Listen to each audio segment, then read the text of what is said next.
भला। रोली की शादी उसके माँ बाप एक आलसी लड़के से करा देते हैं। चलो, रोली की शादी हुई और हमने गंगा नहाई। और क्या, बेटियां तो होती ही हैं बोझ। हाँ, पर अब क्या चिंता, उतार तो दिया बोझ तुमने, अब वो लोग समझे। ससुराल में रोली का पति कहता है, देखो, मैं कोई काम नहीं करता, ये बात तुम्हारे मम्मी पापा को बता दी थी मैंने। अब जो किराया आता है दुकान का, उसी से घर का गुजारा करना है। कभी भूल से भी कोशिश ना करना किसी चीज की डिमांड की। क्या मम्मी पापा को पता था कि आप कोई काम नहीं करते? और क्या, बड़ा अच्छे से पता था। उन लोगों को तो तुम बोझ लगती थी, बोल रहे थे कि बस शादी कर लो और कोई मतलब नहीं है। रोली को यह सुनकर बहुत गुस्सा आता है, लेकिन करती भी तो क्या, क्योंकि वो जानती थी कि उसके माता पिता ऐसे ही हैं। जैसे तैसे रोली दिन काट रही थी। रोली को एक प्यारी सी बेटी होती है। धीरे धीरे वो बड़ी होती है और उसके साथ उसकी जरूरतें भी बढ़ती जाती हैं। सुनिए जी, अब तो सिमी बड़ी हो रही है, उसका स्कूल में दाखिला कराना है। मैंने अब तक तो जैसे तैसे समय काट लिया, लेकिन मैं बच्ची की परवरिश में कोई कमी नहीं रखूंगी। अरे क्या है यार, अब तो लगता है कोई ना कोई काम ढूंढना ही पड़ेगा। अब पति रोज काम की तलाश में जाता और बिना किसी काम के वापस आ जाता। रोली समझ जाती है कि पति के अंदर अब काम करने की क्षमता नहीं है। वो बेटी को उच्च शिक्षा देने के लिए कुछ करना चाहती थी, लेकिन करती तो क्या करती। एक दिन रोली की सहेली कहती है, रोली, मेरी कोई औलाद नहीं है। अगर तू मेरी औलाद को जन्म दे तो मैं तुझे तेरे मुंह मांगे पैसे दूंगी। अरे, तेरी औलाद को मैं कैसे जन्म दे सकती हूँ? सरोगेसी से। बच्चा मेरा और वैभव का ही होगा, लेकिन कोख तेरी होगी। ये संभव है रोली। रोली कुछ सोचकर कहती है, मुझे मंजूर है, लेकिन मैं इसका 2 लाख रुपया लूंगी। अरे कोई बात नहीं, मुझे मंजूर है। रोली खुश हो जाती है कि एक बच्चा पैदा करने का उसे 2 लाख रुपया मिलेगा। वो घर आकर पति को बताती है, वो भी खुश हो जाता है। अब क्या था, डॉक्टर के पास जाकर सहेली का बच्चा रोली की कोख में पलने लगता है। मुझे 20,000 चाहिए मेरे बेटी के एडमिशन के लिए। हाँ हाँ ठीक है, मैं उसके एडमिशन से लेकर सारे खर्चे उसके अकाउंट में डाल रही हूँ। रोली की बेटी का एडमिशन हो जाता है। रोली को लगता है कि वो अब सब कुछ ठीक कर देगी। दिन और महीने आगे बढ़ते हैं। अब एक दिन, एक बात कहूं जी, काश इस बच्चे को मैं रख पाती। मैं अब इससे काफी जुड़ गई हूँ। अरे यार, पता नहीं किसका बच्चा है, अपने पास है ना अपनी मुन्नी। हाँ, लेकिन अब मैं भी इस बच्चे से जुड़ाव फील करने लगी हूँ। लेकिन मैं ये जानती हूँ कि ये मेरा बच्चा नहीं है। दोनों की जिंदगी ठीक चल रही थी, लेकिन कहते ना कि सुख का पल ज्यादा लंबा नहीं होता। एक दिन रोली की सहेली का फोन आता है। रोली, मुझे अब ये बच्चा नहीं चाहिए, मैं अपने पति को छोड़ रही हूँ। अरे लेकिन मुझे पैसों की जरूरत है, बच्चा तुम्हारा है, मैं क्या करूंगी? सहेली बिना कुछ बोले फोन काट देती है, फोन स्विच ऑफ कर देती है। लेकिन रोली के जीवन का तूफान यहीं नहीं रुकता। रोली, मैं इतना भार नहीं उठा सकता। आज पढ़ाई का पैसा मांग रही हो, कल को शादी, कॉलेज और पता नहीं क्या क्या। मैं तुम्हें छोड़ रहा हूँ, अपनी बच्ची उठाओ और निकलो इस घर से। अरे पर मैं कर तो रही हूं ना बच्चे के लिए काम, आप आराम से रहिए ना। क्या काम कर रही हो, देख रहा हूं मैं। ये छोटा शहर है, यहाँ लोगों को बात बनाते वक्त नहीं लगता। तो मैं क्या करूं? ज्यादा पढ़ी लिखी नहीं हूं, कैसे घर के खर्चे चलाऊं? और आप तो काम करना ही नहीं चाहते। हाँ, ना चाहता हूं और ना ही करूंगा। रोली को पति की बात पर काफी गुस्सा आ जाता है। ठीक है, अगर मेरे जीवन में संघर्ष ही लिखा है तो वही सही।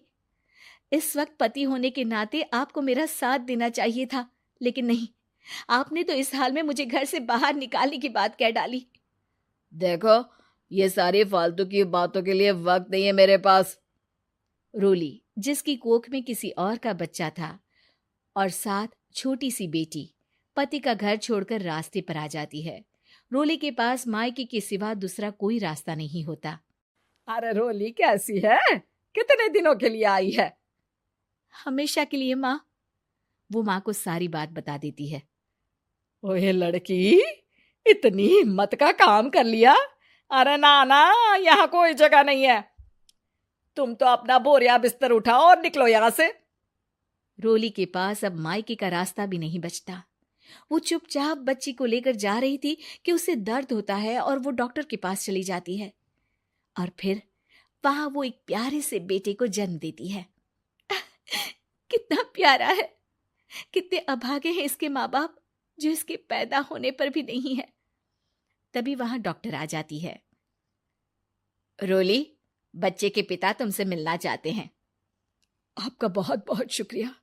मैं इस बच्चे को पालूंगा, भले ही इसकी माँ ने इसे छोड़ दिया हो, पर मैं अपनी जिम्मेदारी निभाऊंगा। तो क्या आप मुझे इसके पैदा करने के लिए जिन पैसों की बात हुई थी वो भी देंगे?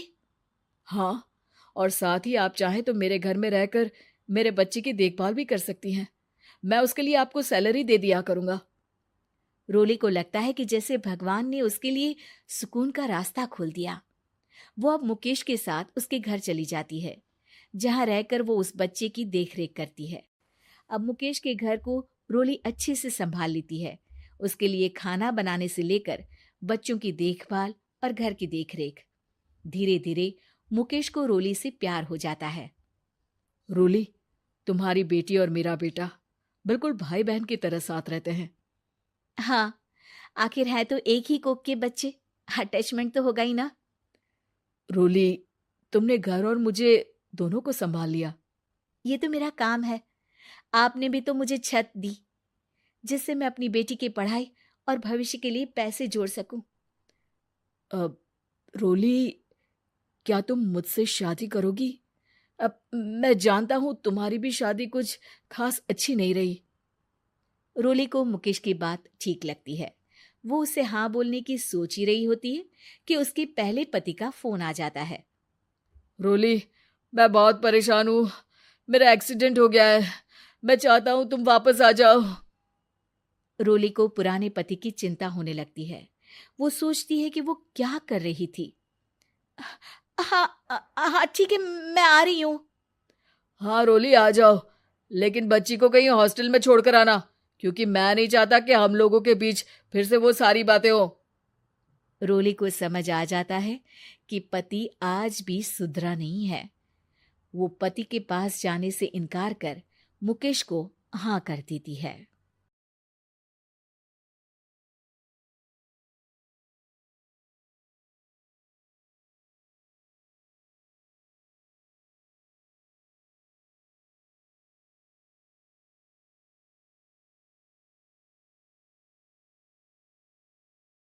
जनक पेशे से एक बहुत अच्छी वकील थी, लेकिन कहते हैं ना, बहू कितनी भी बड़ी तोप क्यों ना हो, सास के सामने तो भीगी बिल्ली ही होती है। अरे जनक, क्या बात है? आज रोटी नहीं मिली अभी तक। ये तेरा कोर्ट नहीं है जो आज फैसला ना हुआ तो कल की तारीख मिल जाए। रोटी तो रोज वक्त में चाहिए। हाँ माँ जी, रोटी तो कब की बन गई। मैंने आपको कहा तो खाना खाने के लिए, आपने शायद सुना नहीं होगा। ओहो, जज नहीं हूं मैं तेरे कोर्ट की, सास हूं सास। कोई दलील फालतू की मत देना यहाँ। बहुत जानती हूं मैं इन वकीलों को। अपनी बात ऊपर रखने के लिए झूठ बोलने में जरा भी नहीं सोचते। तभी वहां जनक के ससुर आ जाते हैं। अरे भाग्यवान, क्यों बेचारी के काम को कोसती रहती है हमेशा। मैं भी तो था वहां जब ये आई थी तुझे रोटी खाने को बुलाने के लिए। सास को तो अब गुस्सा आ जाता है कि कैसे किसी ने बहू की साइड ले ली। अरे वाह जी वाह, वो तो मैं जानती थी कि कोई ना कोई गवाह तो ये पेश कर ही देगी। पर मैं तो अब सीधा खाना खाकर सोने जाऊंगी। मुझे आदत नहीं है किसी से बहसा बहसी करने की। पता नहीं कैसे ये वकील इतना दिमाग लगाकर खुद तो झूठ बोलते ही हैं, साथ में झूठे गवाह भी ले आते हैं। जनक को सास के ताने सुनने की अब आदत सी पड़ जाती है। एक दिन जनक वकील की ड्रेस पर काला कोट पहनकर कोर्ट के लिए निकल ही रही होती है कि अरे कहाँ चली काला कौवा बनकर? दियाना, अब कोर्ट तो वकील वाली ड्रेस पहनकर ही जाऊंगी ना। वाह भाई वाह, दामिनी तो मैंने भी देखी है।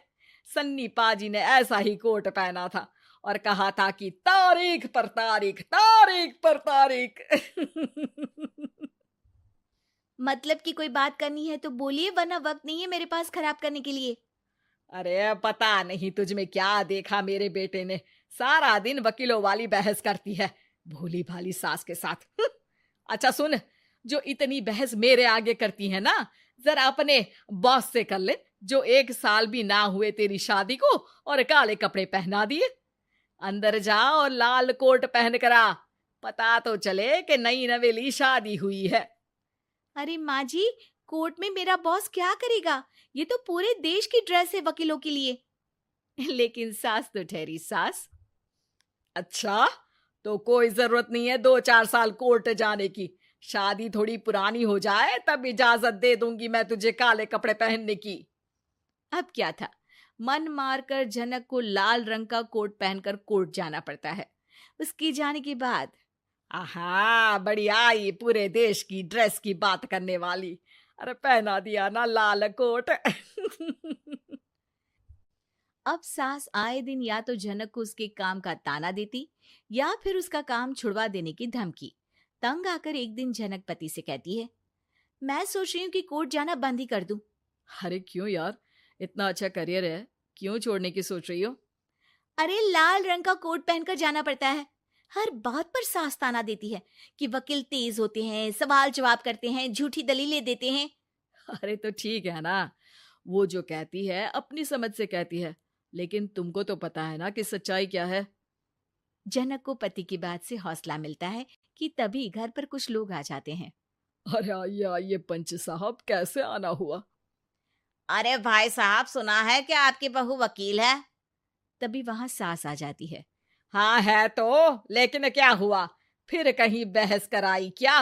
अरे हम तो खुद दुखी है उसके व्यवहार से। अरे भाभी जी, आपको तो पूरा मोहल्ला जानता है कि आप कितना बोलती है। फिर हम यहाँ बहू रानी की कोई शिकायत नहीं, बल्कि अपनी परेशानी लेकर आए हैं। ससुर जी खुश हो जाते हैं। हाँ हाँ, मैं अभी बहू को बुलाता हूँ। जनक वहां आती है, सबको नमस्ते करके बैठ जाती है। बहू रानी, हमारे गांव में बड़ी मुसीबत आ गई है। अब तो पूरे गांव की जिम्मेदारी मानो तुम्हारे कंधों पर है। अरे ना ना, इससे तो घर की जिम्मेदारी पूरी नहीं होती, ये गांव की जिम्मेदारी क्या लेगी? भाभी जी, आप चुप हो जाओ। यहाँ पढ़े लिखे लोगों की बात हो रही है। आप जाओ, जरा रसोई से सबके लिए चाय लेकर आओ। मैं कॉफी लूंगी।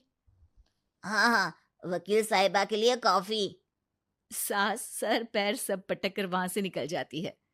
बहू, गांव में पानी नहीं आ रहा है। पड़ोसी राज्य ने हमारा पानी रोक रखा है। इसका मामला तो बड़े कोर्ट में चलेगा पंच जी, लेकिन ऐसा क्यों? वो राज्य हम लोगों से पानी के पैसे मांग रहा है। अब आधे गांव में पानी की सप्लाई खत्म हो गई है बोरानी। अच्छा पंच साहब, बात गांव की है तो मैं जरूर केस लड़ूंगी। यहाँ एक बार फिर सास की एंट्री हो जाती है। अरे वाह जी वाह, ये काम करवा लो आप हमारी बहू से, बहुत अच्छा करती है। मैं हूं सीधी सादी सास, इस लड़की ने कैसे लड़ लड़ कर मुझे साइड कर रखा है, ये तो अब आपको पता चल ही जाएगा। अरे भाभी जी, आपकी आवाज तो पूरे गांव को सुनाई पड़ती है जब आप बहू रानी को सुंदर वचन सुना रही होती हैं। अरे वकील बहू मिली है, फक्र करो फक्र। हाँ जी हाँ, सारी फकर तो हम लोग ही करें। खैर, अब जो केस लड़ेगी और पानी गांव में आ जाता है तो पंच साहब लिख कर देना होगा कि हैंड पाइप में सबसे पहले मेरी बाल्टी और घड़ा भरेगा। अरे फिर तो हम बहू रानी के नाम पर घर पर ही सप्लाई दे देंगे, लेकिन ये इतना आसान नहीं है। बहू, गांव के पास अभी वकील करने की भी पैसे नहीं है तो। अरे पंच साहब, ये मेरे गांव का मामला है, मैं आपसे एक भी पैसा नहीं लूंगी। सास को बहू की बात पर गुस्सा आ जाता है, लेकिन सबके जाने के बाद झनक मन लगाकर गांव की परेशानियों को दूर करने में लग जाती है। और वो दिन भी आता है कि झनक केस जीत जाती है।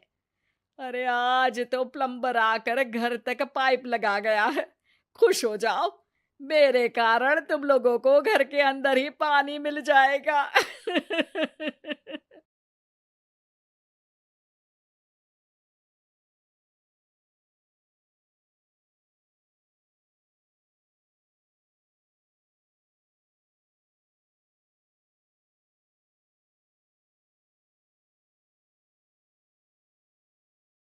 पापा बन गए जेंटलमैन।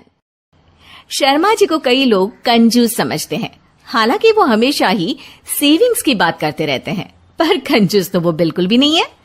उनकी सैलरी पूरी वो अपने परिवार पर खर्च कर देते हैं और जो कुछ बचता है उसे बैंक में जमा कराते हैं। उनके घर वाले और दोस्तों के बार बार बोलने के बावजूद भी वो खुद के लिए कुछ नहीं खरीदते। धीरे धीरे सबने बोलना ही छोड़ दिया। सिर्फ उनकी बेटी श्रेया अभी भी उन्हें इस चीज पर टोकती है। अच्छा सुनिए, आज आप ना बाहर जाएंगे ना तो मेरे लिए एक नई कढ़ाई ले आएगा, ये वाली जल के काली हो गई है। ऑफिस से लौटते वक्त ले आऊंगा, ठीक है? और खुद के लिए भी थोड़े नए कपड़े ले लो पापा। कब तक वही 6 जोड़ी कपड़े और ये पुरानी अटैची लेकर घूमोगे? पार्टी शादियों में पहनने के लिए भी आपके पास कुछ नहीं है पापा। अरे पैसे क्यों फालतू में खर्च करने हैं, ये कपड़े ठीक तो है, और पार्टीज और शादियों में वो मुझे बुलाते हैं, ना कि कपड़ों को। देखा श्रेया, तुझे बोल बोल के थक गई हूँ, तेरे पापा को कोई नहीं समझा सकता। श्रेया, तुम्हें कुछ चाहिए तो बताओ, ले आएंगे, ठीक है? मुझे फिलहाल किसी चीज की जरूरत नहीं है। श्रेया की बहुत कोशिश करने के बावजूद भी शर्मा जी को वो समझा नहीं पाती, पर वो हार मानने वालों में से नहीं है। उसको समझ में नहीं आता कि क्या किया जा सकता है और वो इस बारे में अपने दोस्तों से बात करती है। यार, मुझे समझ में नहीं आ रहा कि क्या करूं कि पापा थोड़ा खर्च खुद पर भी तो कर ले। अरे ये तो अजीब है, एक आदमी इतनी मेहनत करके पैसे कमाता है पर खर्च नहीं करता। तूने अंकल से जिद करके देखा क्या? हाँ यार, सब करके देख लिया। मैं उनसे अगर गाड़ी भी मांग लूं ना तो मेहनत करके वो भी मुझे ला देंगे। पर परसों मैंने उनके लिए 80 रुपए की आइसक्रीम मंगवाई थी तो उनके गले से वो भी नहीं उतरी।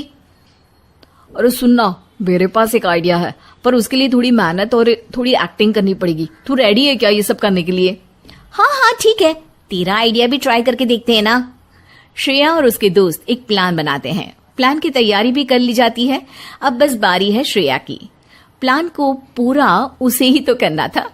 अगली सुबह जब शर्मा जी बाथरूम में नहा रहे होते हैं, ऑफिस जाने से पहले शर्मा जी के बॉस का फोन आता है, जो कि श्रेया उठाती है।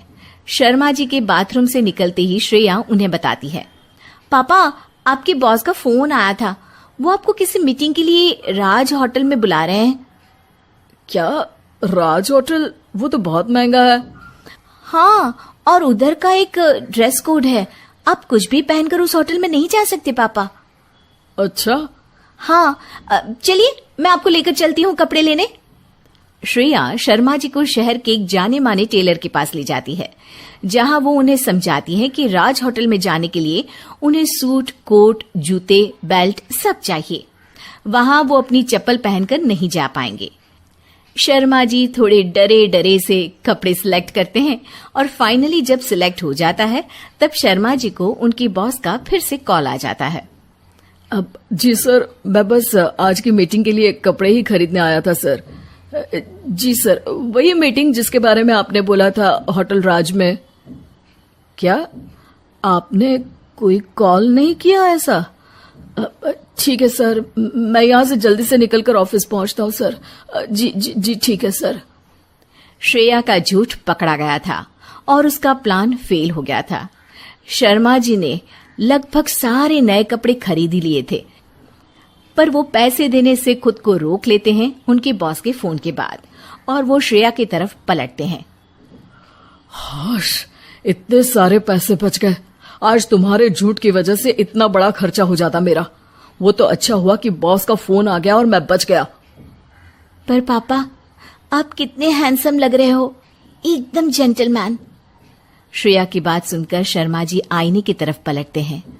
खुद को सूट कोट में देखकर वो भी हल्का सा मुस्कुराते हैं और कैशियर को जाकर पैसे दे देते हैं। ठीक है, तुम कहती हो तो इस बार ले लेता हूँ, पर सिर्फ तुम्हारे कहने पर, और सिर्फ इस बार। अगली बार आप खुद ही के कहने पर खरीद लेना, तो मुझे इतनी मेहनत नहीं करनी पड़ेगी पापा। चुड़ैल। अन्नपुर नाम के एक गांव में शादी चल रही होती है। वाह, मजा आ गया फूफा जी। शादी में क्या खाना बना है, बाराती तो उंगलियां चाटते रह जाएंगे। हाँ, तुमने सही कहा, पनीर की सब्जी का तो कोई जवाब ही नहीं। दूसरी तरफ पंडित जी फेरों की तैयारी कर रहे होते हैं कि तभी वहाँ एक चुड़ैल आ जाती है। अरे मर गया रे, ये चुड़ैल यहाँ क्या कर रही है? अरे दिवाकर जी, ये आपकी कौन सी रिश्तेदार है? अरे मुझे क्या पता, क्या भाग्यवान, कहीं ये तुम्हारे मायके से तो नहीं आई है।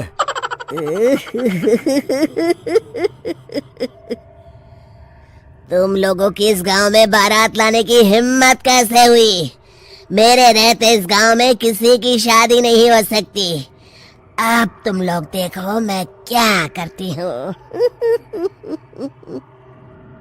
अरे मर गया रे, मैंने सुना है ये जबान की पक्की है। भागो रे भागो, वरना ये चुड़ैल किसी को नहीं छोड़ेगी। हाँ, तुम सही कहते हो मोहन भाई, यहाँ से भाग लेने में ही हम सबकी भलाई है। देखते ही देखते शादी के मंडप में भगदड़ मच जाती है और चुड़ैल सब कुछ उजाड़ कर रख देती है। फिर एक दिन मोहन की शादी तय हो जाती है। अरे भाई, अगले हफ्ते मेरी शादी तय हो गई है, लेकिन इस चुड़ैल की दहशत के मारे तो मेरे हाथ पैर कांप रहे हैं। अरे मोहन, तुम्हारा दिमाग तो खराब नहीं हो गया? तुम अपने साथ साथ हम सब गांव वालों को भी बलि का बकरा बनाना चाहते हो? उस चुड़ैल के रहते तुमने अपनी शादी के बारे में सोच भी कैसे लिया? देखो गोपाल, डर तो मुझे भी लग रहा है, लेकिन उस चुड़ैल के डर से मैं जिंदगी भर कुंवारा तो नहीं रह सकता। तभी वहाँ मोहन के होने वाले ससुर आ जाते हैं। अरे ससुर जी, आप? देखो, अब तक मैं तुम्हारा ससुर बना नहीं हूँ और शायद बनूंगा भी नहीं। ये आप क्या कह रहे हैं? मैंने तो शादी का कोड भी सिलवा लिया है। मैं अपनी बेटी की शादी किसी अच्छे गांव में कराना चाहता हूँ। तुम्हारा गांव तो भूतिया गांव है। मैं तो क्या, अब तो कोई भी अपनी लड़की इस गांव वालों को नहीं देगा। इस तरह चुड़ैल के डर से उस गांव में किसी की भी शादी नहीं हो पाती। फिर एक दिन गांव के जमींदार अपनी बेटी की शादी करने का विचार करते हैं, लेकिन चुड़ैल के डर से उनकी भी हिम्मत जवाब दे देती है। अगर मेरी बेटी की शादी तय समय से नहीं हुई तो मेरी नाक कट जाएगी। मुझे कुछ करना ही होगा। एक सलाहकार के कहने पर जमींदार काशी से एक बहुत ही नामी तांत्रिक को अपने घर बुलवाते हैं, जो भूत चुड़ैल को पकड़ने में माहिर माना जाता था। जमींदार साहब, आप चिंता मत करिए। इस गांव की सीमा में प्रवेश करते ही मुझे उस चुड़ैल के बारे में सब पता चल गया था। आप उसे जल्दी से जल्दी कैद कर लीजिए ताकि मैं अपनी बेटी की शादी कर सकूं। जब वो चुड़ैल एक इंसान थी, तब ठीक उसकी शादी करने वाले दिन ही उसकी और उसके होने वाले पति की एक दुर्घटना में मौत हो गई थी। उसका होने वाला पति आज भी भूत बनकर जंगल में भटकता है। इसलिए जब तक चुड़ैल की शादी नहीं हो जाएगी, वो किसी और की भी शादी नहीं होने देगी। ये आप क्या कह रहे हैं? अगर वो भूत भी हमारे गांव में आ गया तब हमारा क्या होगा? ये आदमी बीच में बहुत बोलता है, इसे बाहर निकालो। उसके बाद तांत्रिक बताते हैं कि अगर उस भूत के साथ चुड़ैल की शादी करा दी जाए तो वो चुड़ैल हमेशा हमेशा के लिए उस गांव को छोड़कर चली जाएगी। जमींदार साहब, आप अपनी बेटी की शादी की तैयारी शुरू कर दीजिए। मैं कुछ गांव वालों को अपने साथ लेकर उस भूत को ढूंढने जंगल की ओर जाता हूँ। इस तरह जमींदार निश्चित होकर अपनी बेटी की शादी करवाने लगते हैं, लेकिन तभी वहाँ चुड़ैल आ जाती है। मैंने तुम गांव वालों को समझाया था ना कि इस गांव में कभी कोई शादी नहीं करेगा। लगता है तुम लोग मुझे हल्के में ले रहे हो। चुड़ैल जमींदार की बेटी को उठा लेती है।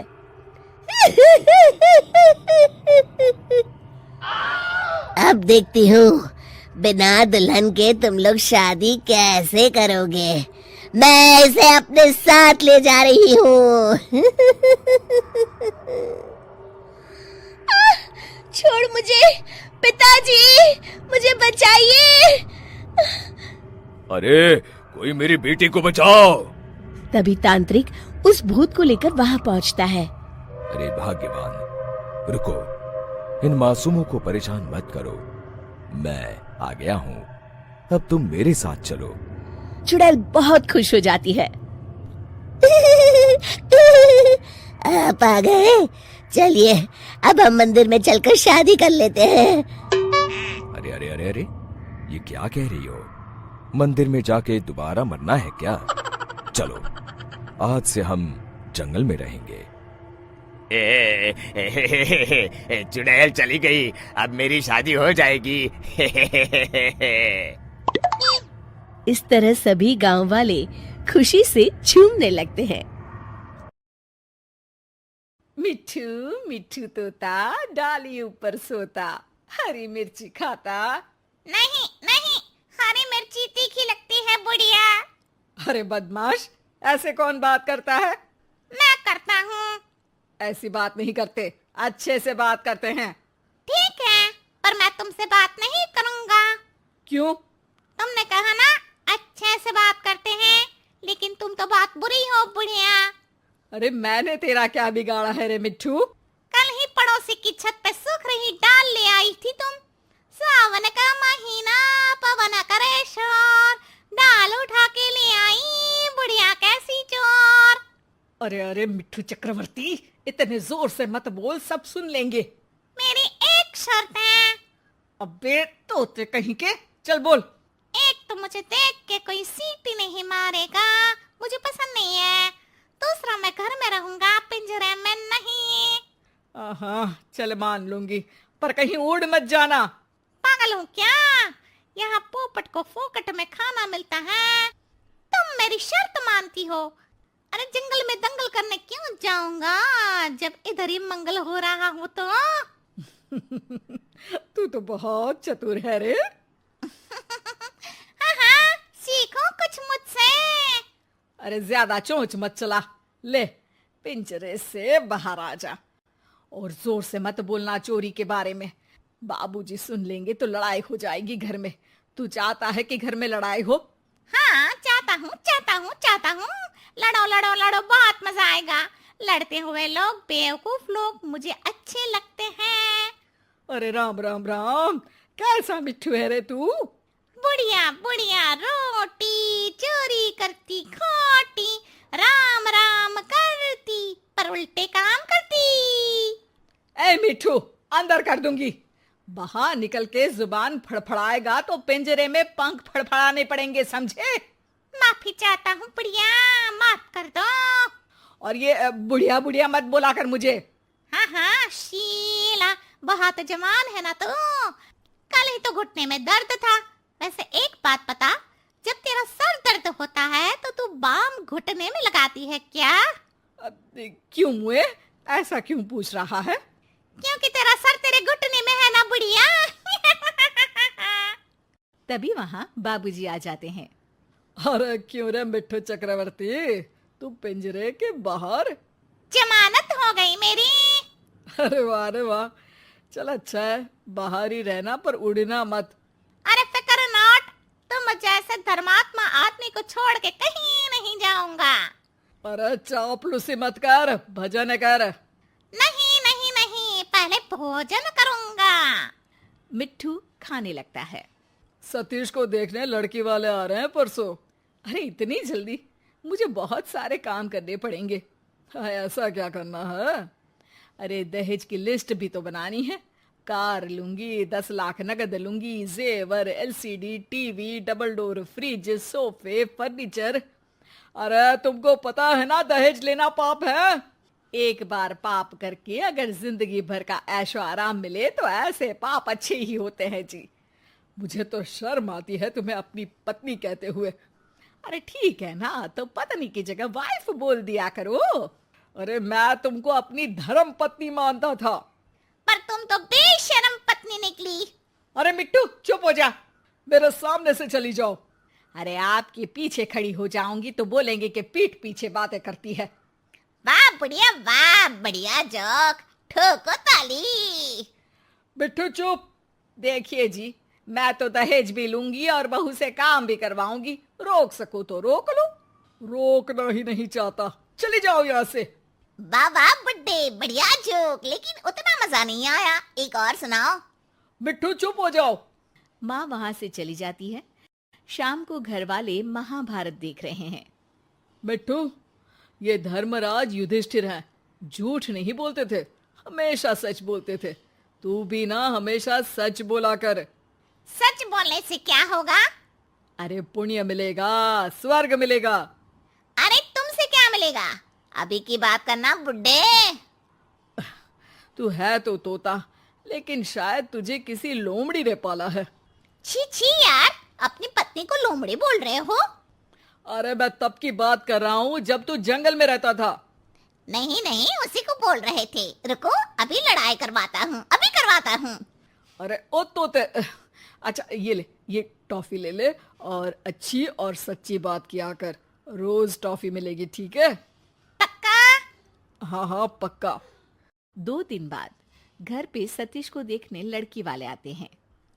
हाँ जी, कितने लोग हैं घर में? मैं सतीश और सतीश के बाबूजी। हाँ हाँ बढ़िया, कर दे पराया मुझे, मैं भी तो इस घर का हूँ ना। अरे हाँ हाँ, ये है मिट्ठू चक्रवर्ती। अरे वाह, कितना प्यारा पैरट है।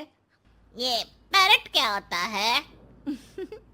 मिट्टू को इंग्लिश में पैरट कहते हैं। ये सतीश तो मुझे इंग्लिश में इडियट ही कहता है। सतीश को इंग्लिश नहीं आती, इंग्लिश नहीं आती। देख बुढ़िया, तेरा पैसा डुबा रहा है तेरा बेटा। बिट्टू, हम बात कर ले या तू ही करेगा? अरे चुप भी रहना थोड़ी देर। हमें तो लड़की पसंद है जी, सतीश को भी पसंद है। लड़की से भी पूछ लो एक बार, उसको तुम पसंद हो या नहीं? अरे चुप कर मुए, वरना दूंगी एक। क्या? अब टॉफी टॉफी दूंगी। ये खाओ और चुप रह। सच की आवाज दबाने के लिए रिश्वत दी जा रही है। तुम्हें क्या लगता है एक टॉफी से तुम मुझे खरीद लोगी? 2 टॉफी लूंगा। बहन जी, आपकी कोई मांग हो तो? अरे माँ जी, मांग तो लड़की की रहती है ना, जो लड़का भरता है। अरे सतीश बेटा, तू रहने दे। नहीं नहीं नहीं, मांग तो नहीं है, पर क्या बहन जी? पर क्या? पर क्या बोलिए ना। पर दहेज लूंगी, दहेज लूंगी। अरे चुप मिट्ठू, वरना आज ही जंगल में छोड़ आऊंगा। अरे कल तो युधिष्ठिर बनने का, सच बोलने का बोल रहे थे। आपकी टॉफी खाई है, झूठ नहीं बोलूंगा। अरे बेटा मिट्ठू, देखिए देखिए, बुढ़िया को कार चाहिए, क्योंकि सतीश की हैसियत नहीं है खरीदने की। बुढ़िया को डबल डोर फ्रिज चाहिए, 10 लाख रुपया भी चाहिए, क्योंकि जैसे बेबी को बेस पसंद है, वैसे ही बुढ़िया को कैश पसंद है, फ्री फुकट का ऐश पसंद है। मिट्ठू, अब तो तेरी खैर नहीं है। बुढ़िया, तेरे हाथ नहीं पहुंचेंगे। ज्यादा नाटक किए तो छत पे से जो चोरी की थी वो भी बता दूंगा। चोरी? हाँ हाँ, पड़ोसियों की दाल चुरा लेती है और पकाते वक्त शिकायत भी करती है कि कैसी सस्ती दाल खाते हैं पड़ोसी। और पता है अब तक इस घर में काम वाली बाई क्यों नहीं आई? क्यों नहीं आई? क्योंकि तुम्हारा इंतजार था। मिट्टू की बात सुन के लड़की वाले वहां से चले जाते हैं। अरे क्या बिगाड़ा था रे हमने तेरा। एक तो तुझे पाला, खाना खिलाया, तेरी हर शर्त मानी, फिर भी तूने हमारा काम बिगाड़ा। सच बोलना चाहिए बुढ़िया, बाबूजी ने कहा था। अरे ठीक ही तो है, लड़की को झूठ बोल के इस घर में ले आते तो पाप ही लगता ना। शाबाश मिठू, चाहे खुद का नुकसान हो रहा हो पर हमेशा सच बोलना चाहिए। अरे चल चल बुड्ढे, अपने बाप को मत सिखा। तुझे सच बोलना तो सिखा दिया, अब तेरी बदतमीजी भी छुड़वानी पड़ेगी मुझे। चलो, मैंने सच बोला, अब तुम अपना वादा भी निभाओ। टॉफी कहाँ है मेरी? बाबूजी मिट्ठू को टॉफी देते हैं। टॉफी खाते हुए मिट्ठू बोलता है, मिट्ठू मिट्ठू तोता मीठी टॉफी खाता, किसी से नहीं डरता, सच्ची बात करता।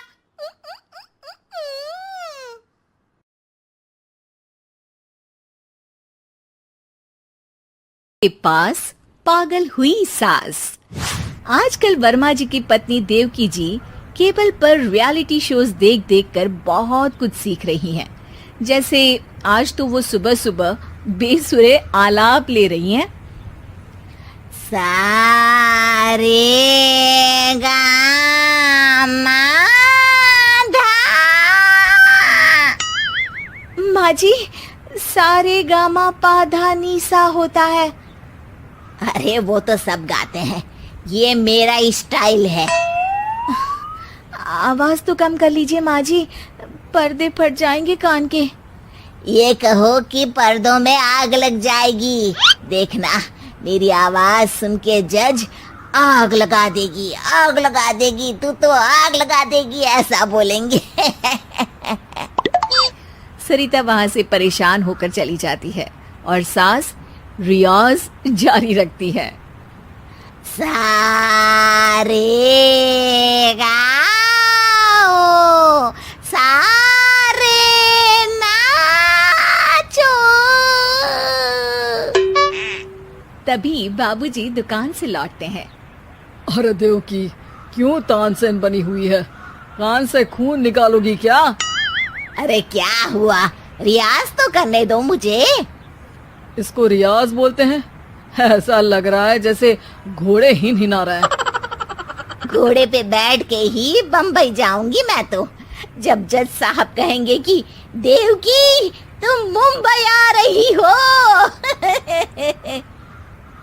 जज साहब, वो अदालत वाले? अरे नहीं नहीं, बड़े लोग हैं, आप नहीं जानते हैं। ओ मैं तो छोड़ चली अपना ये देश, बम्बई मुझे प्यारा लगे। गाना गाती हुई देवकी चली जाती है और बाबूजी अपनी सरफिरी पत्नी के इस संगीत प्रेम की चर्चा करने बहू के पास चले जाते हैं। अरे सरिता बेटा, सुनो तो, ये तेरी सास को क्या हुआ है बेटा? सुबह तो अच्छा भला छोड़कर गया था इसे। सिंगर बनेगी अब वो। सिंगिंग रियलिटी शो में जाने की सुबह से तैयारियां चल रही हैं इनकी। हाँ, अब तो कोयल के सुर मेंढक छेड़ेगा। हे भगवान, सद्बुद्धि दो इसे।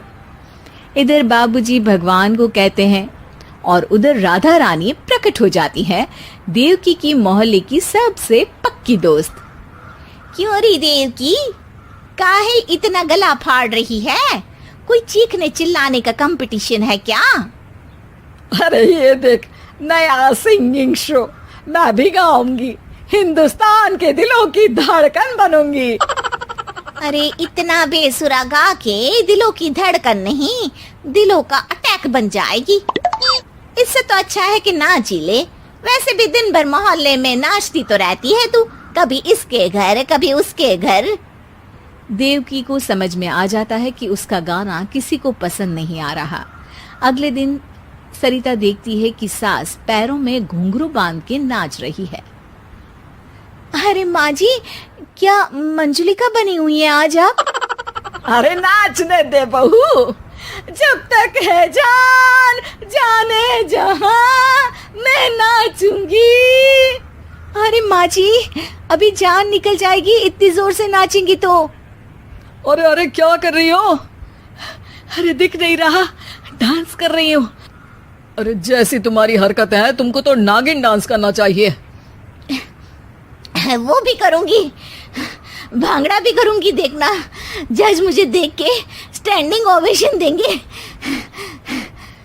हाँ, स्टैंडिंग ओवेशन तो देंगे ही, ताकि खड़े होकर वहां से भाग सके तुम्हारा डांस देखकर। अरे कुछ ढंग की चीज करो, ये रोज क्या नया शुरू कर देती हो? सास को लगता है कि उसका डांस का सीन भी बिगड़ गया। अब वो टीवी देख के कोई और कलाकारी ढूंढने लगती है। तभी उसे टीवी पर खतरों के खतरनाक खिलाड़ी शो दिखता है, जिसमें लोग अलग अलग स्टंट करते हैं।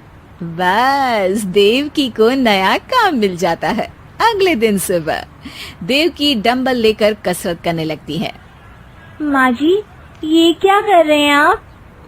अरे खली जैसे बनकर खलबली मचा दूंगी।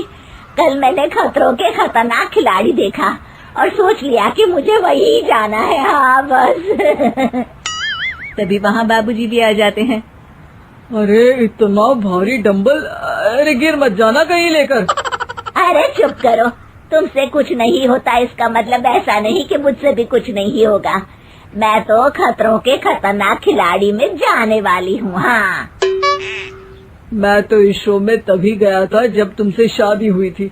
तुमसे शादी करना भी खतरों के खतरनाक खिलाड़ी में जाने से कम थोड़ी ना। अब चुप भी रहिए। अरे बहू, वो भारी वाला डंबल उठाकर ला तो। अरे नाना माँ जी, आप संभाल नहीं पाओगी। अरे मैंने टीवी में देखा था, एक आदमी कार उठा लेता है, इतना तो मैं उठा ही सकती हूँ ना। बहू घबराते हुए भारी वाले डंबल माँ के हाथ में दे देती है। जैसे ही माँ दोनों हाथ ऊपर करती है, पूरे शरीर का बैलेंस बिगड़ जाता है और वो पीछे की तरफ गिर जाती है। डंबल जाकर टीवी में लगता है और टीवी फूट जाती है। माँ जी, उठिए माँ जी। बाबूजी बहुत तेज हंसने लगते हैं। बाबा बाबा, टीवी और बीवी दो टेंशन थे मेरे, आज एक कम हो ही गया। बहू भी सास को उठाते उठाते इस बात पर ताली बजाकर हंसने लगती है और देवकी फिर से गिर जाती है। और इस बार देवकी भी अपनी बेवकूफी पे हंसी रोक नहीं पाती।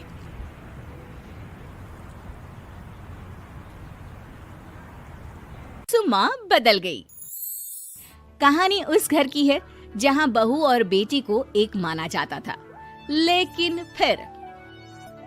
अरे शिखा बेटा, तू रसोई में क्यों घुसी रहती है? जा, रोटी मैं बना लूंगी। नहीं नहीं माँ जी, आप बैठिए, बस सारा खाना बन ही गया है। श्वेता को बोल देती हूँ, वो खाना लगा देगी सबका। सॉरी भाभी, मेरे पास वक्त नहीं है। माँ, मुझे पैसे देना, पार्लर जाना है। हाँ हाँ चली जाना, भाभी को भी ले जाना।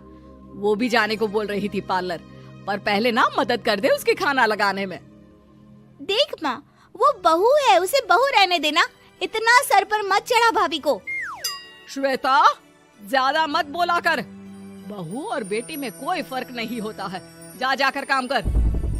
ननद को माँ का भाभी से इस तरह प्यार करना बिल्कुल अच्छा नहीं लगता। वो बार बार किसी न किसी तरह माँ को भाभी के खिलाफ भड़काती रहती, लेकिन कोई फायदा ना होता। एक रोज, अरे बेटे किशन, जा बहू को कहीं घुमा कर ला, सारा दिन घर में काम करती रहती है। हाँ हाँ माँ, हम लोग जा रहे हैं ना गोवा। अच्छा जी, भाभी ने तो हमें बताया भी नहीं। वैसे तो सारी पंचायत करती है, ये गोवा वाली बात क्यों छुपा गई हमसे? अरे क्योंकि उसे खुद नहीं पता था बहन। मुझे टिकट सस्ती मिल रही थी तो मैंने बुक कर दिया। हाँ शिखा, पैकिंग कर ले, संडे हम जा रहे हैं गोवा। दोपहर में शिखा पैकिंग कर रही थी कि सास आ जाती है। ये क्या बहू, साड़ियाँ? अरे गोवा जा रही है घूमने या फिर शादी में मायके हैं? माँ जी, ऐसा कुछ है ही नहीं, समझ में नहीं आ रहा क्या रखूं कपड़े में। अरे तेरी और श्वेता की साइज तो एक ही है, उसके कुछ मॉडर्न कपड़े ले ले, आकर लौटा देना। हाँ माँ जी, ये ठीक रहेगा। शिखा श्वेता के पास जाती है और उससे कपड़े मांगती है। ना जी ना, मैं अपने कपड़े ना दूं, वैसे भी फैल जाएंगे मेरे कपड़े, बहुत महंगे वाले हैं। शिखा मुंह लटकाकर कमरे में आ जाती है तो सास कहती है, चल तैयार हो जा, तुझे मैं शॉपिंग करा कर लाती हूँ गोवा की। बस फिर क्या था, सास बहू निकल जाते हैं मार्केट और एक से बढ़कर एक ड्रेस खरीद कर घर आते हैं। पहले बता देती कि नए कपड़े दिलाने वाली है भाभी को, तो मैं अपने ही दे देती ना भाभी को, मुझे दिला देती नए कपड़े। देख श्वेता, परिवार का मतलब सबके साथ रहना होता है, ना कि सिर्फ अपना सोचना। वैसे भी तुझे अच्छे संस्कार सीखने चाहिए। और रही बात कपड़ों की, तो शिखा, आज से घर पर भी तू मॉडर्न कपड़े ही पहनेगी। कोई जरूरत नहीं है ये साड़ी वाड़ी लपेटने की। अब क्या था, घर पर श्वेता और शिखा एक जैसे रहते। एक बार पड़ोसन आती है। अरे बेटा, अपनी माँ को तो बुलाना जरा, बात करनी है। शिखा सास को बताती है और रसोई में चली जाती है। ये आपकी बेटी बहुत बड़ी हो गई है, इसके लिए एक रिश्ता है, कहो तो बता दूं। ये बेटी नहीं बहू है, घर में सब एक जैसा ही रहता है। वैसे मेरी बेटी भी बड़ी हो गई है, कोई रिश्ता हो तो जरूर बताना। पड़ोसन रिश्ता लेकर उन लोगों के घर आती है। तब श्वेता की होने वाली सास कहती है, तो ये घर है, कितने मंजिल का है? और ये बहू ने आपकी क्या पहन रखा है, जीन्स टॉप? अरे भाई, साड़ी वाड़ी नहीं है क्या इसके पास?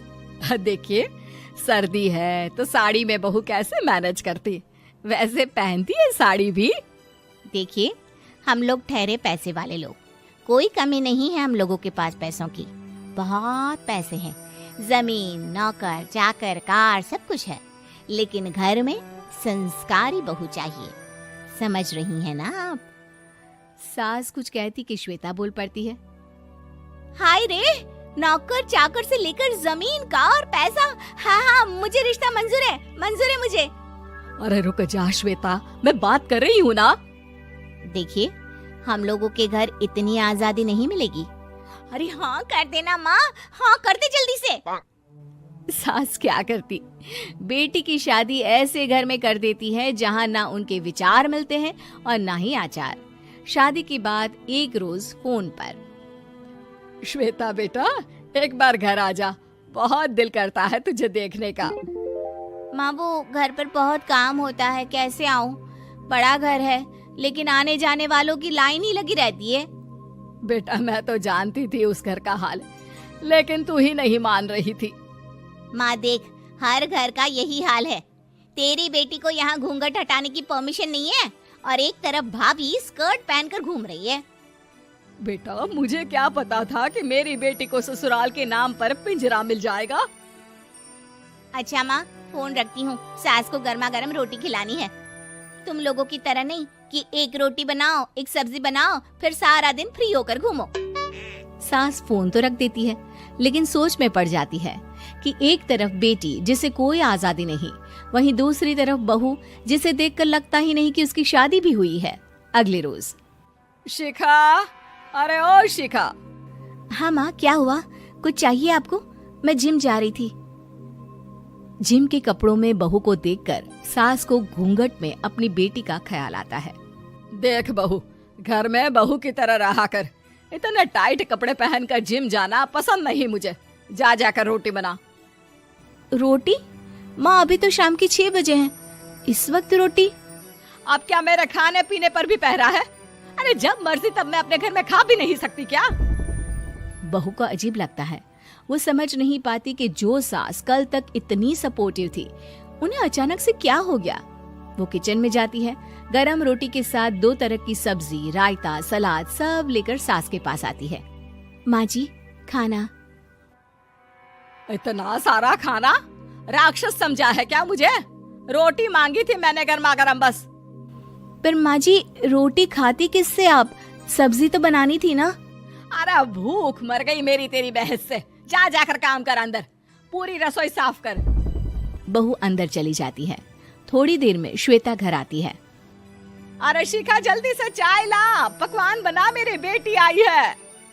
अरे नहीं नहीं माँ, ड्राइवर बाहर खड़ा है, मैं तो घर का कोई सामान खरीदने के बहाने यहाँ आ गई हूँ, मुझे जाना होगा। अरे बेटा, पर कितने दिनों बाद देख रही हूँ तुझे, रहने आ जाना 2-4 दिन के लिए। आ जाऊंगी माँ, जब मेरी सास मरेगी तब। मैं तो रोज मन्नत मानती हूँ कि मेरी सास मर जाए तो अच्छा है। अच्छा चल, जा रही हूँ माँ। हे भगवान, कैसे कैसे दिन देखने पड़ रहे हैं मेरी बेटी को। सास अंदर जाती है, जहाँ श्वेता की जिम वाली सहेली का फोन आया होता है। क्या बात है, आज जिम नहीं आई? अरे पता नहीं यार, आज माँ को क्या हो गया अचानक, पर खैर कोई नहीं। लगता नहीं कि मैं अब जिम आ पाऊंगी। शिखा स्पीकर पर बात कर रही थी जिसे सास सुन रही थी।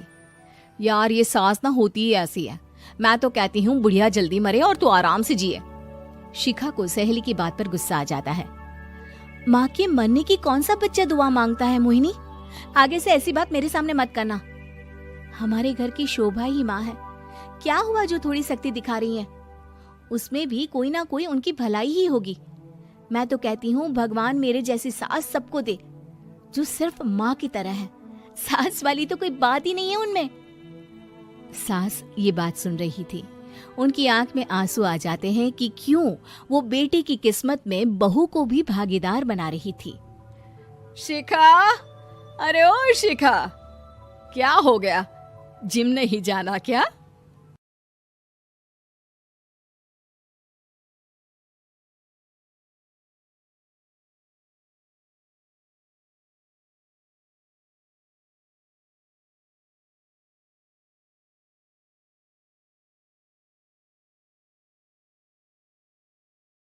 नई नई शादी करके आई थी पूर्णिमा। उसके पति प्रकाश को हर बात के बाद अरे मजाक कर रहा था बोलने की आदत थी। एक दिन पूर्णिमा चाय बना रही होती है। सुनो ना, ये मसाला चाय में सच में अगर मिर्ची, नमक, प्याज, लहसुन वगैरह का पेस्ट मिला दे तो चाय मसालेदार हो जाएगी ना? अरे आप कुछ भी मत बोलिए। अरे मजाक कर रहा था।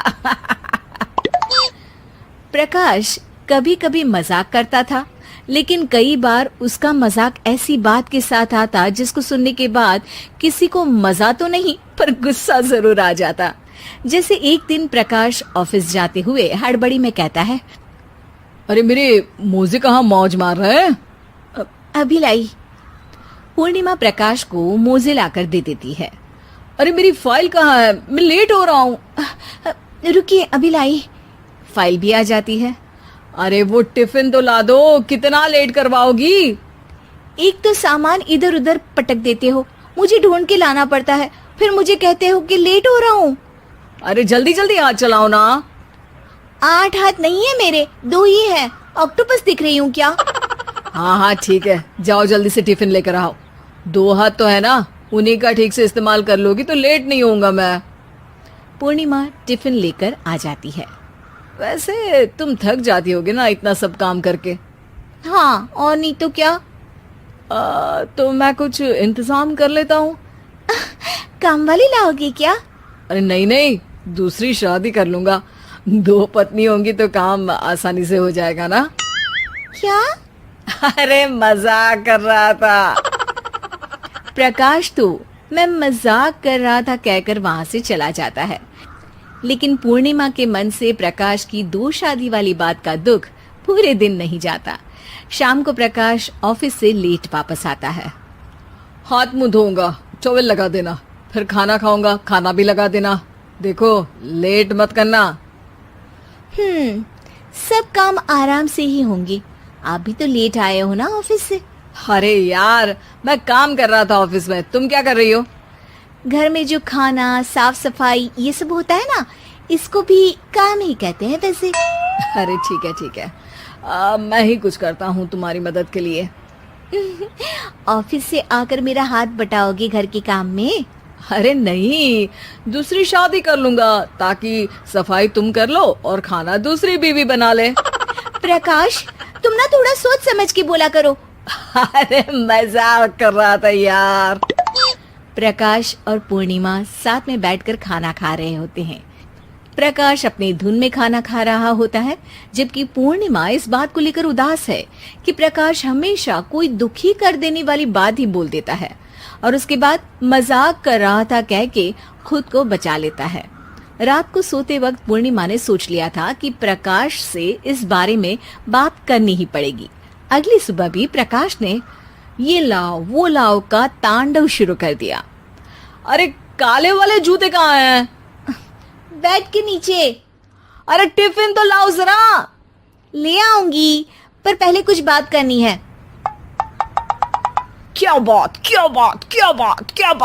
करनी है तुमको? ये जो रोज दूसरी शादी करने की बात करते रहते हो ना आप, मेरा मन दुखी हो जाता है। मत बोलिए ना ऐसी बात। अरे पगली, पहले क्यों नहीं बताया? मैं इसका समाधान कर दूंगा। अब बोलना छोड़ दोगे ना? अरे नहीं, दूसरी शादी कर लूंगा ताकि उसको तो बोल पाऊं।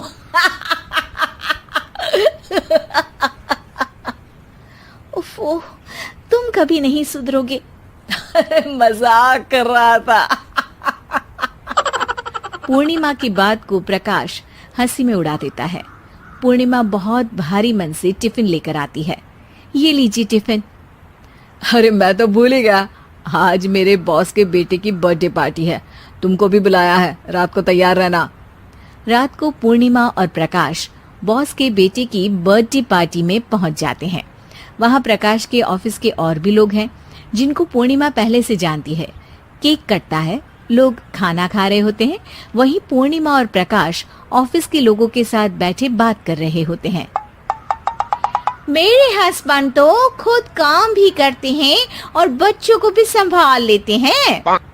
हाँ भाई, अरे घर के थोड़े बहुत काम तो करने ही होते हैं ना। मेरी पत्नी भी अकेले सब कब तक करेगी? मैं तो सिर्फ ऑफिस का ही काम करता हूँ, घर का सब काम तो पूर्णिमा ही करती है। पूर्णिमा, तुम अकेले सब कैसे कर पाती हो?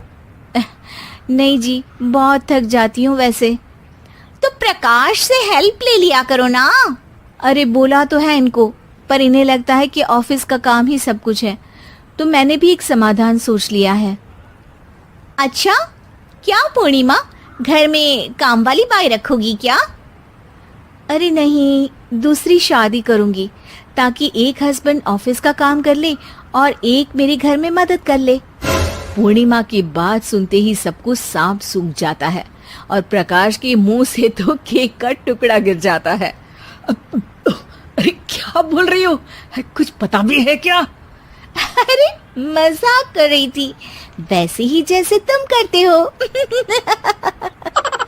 प्रकाश का मुंह खुला का खुला रह जाता है और उनकी आंखें भी खुल जाती है। प्रकाश समझ जाता है कि हर बात के पीछे अरे मजाक कर रहा था बोलने से वो बात मजाक नहीं हो जाती।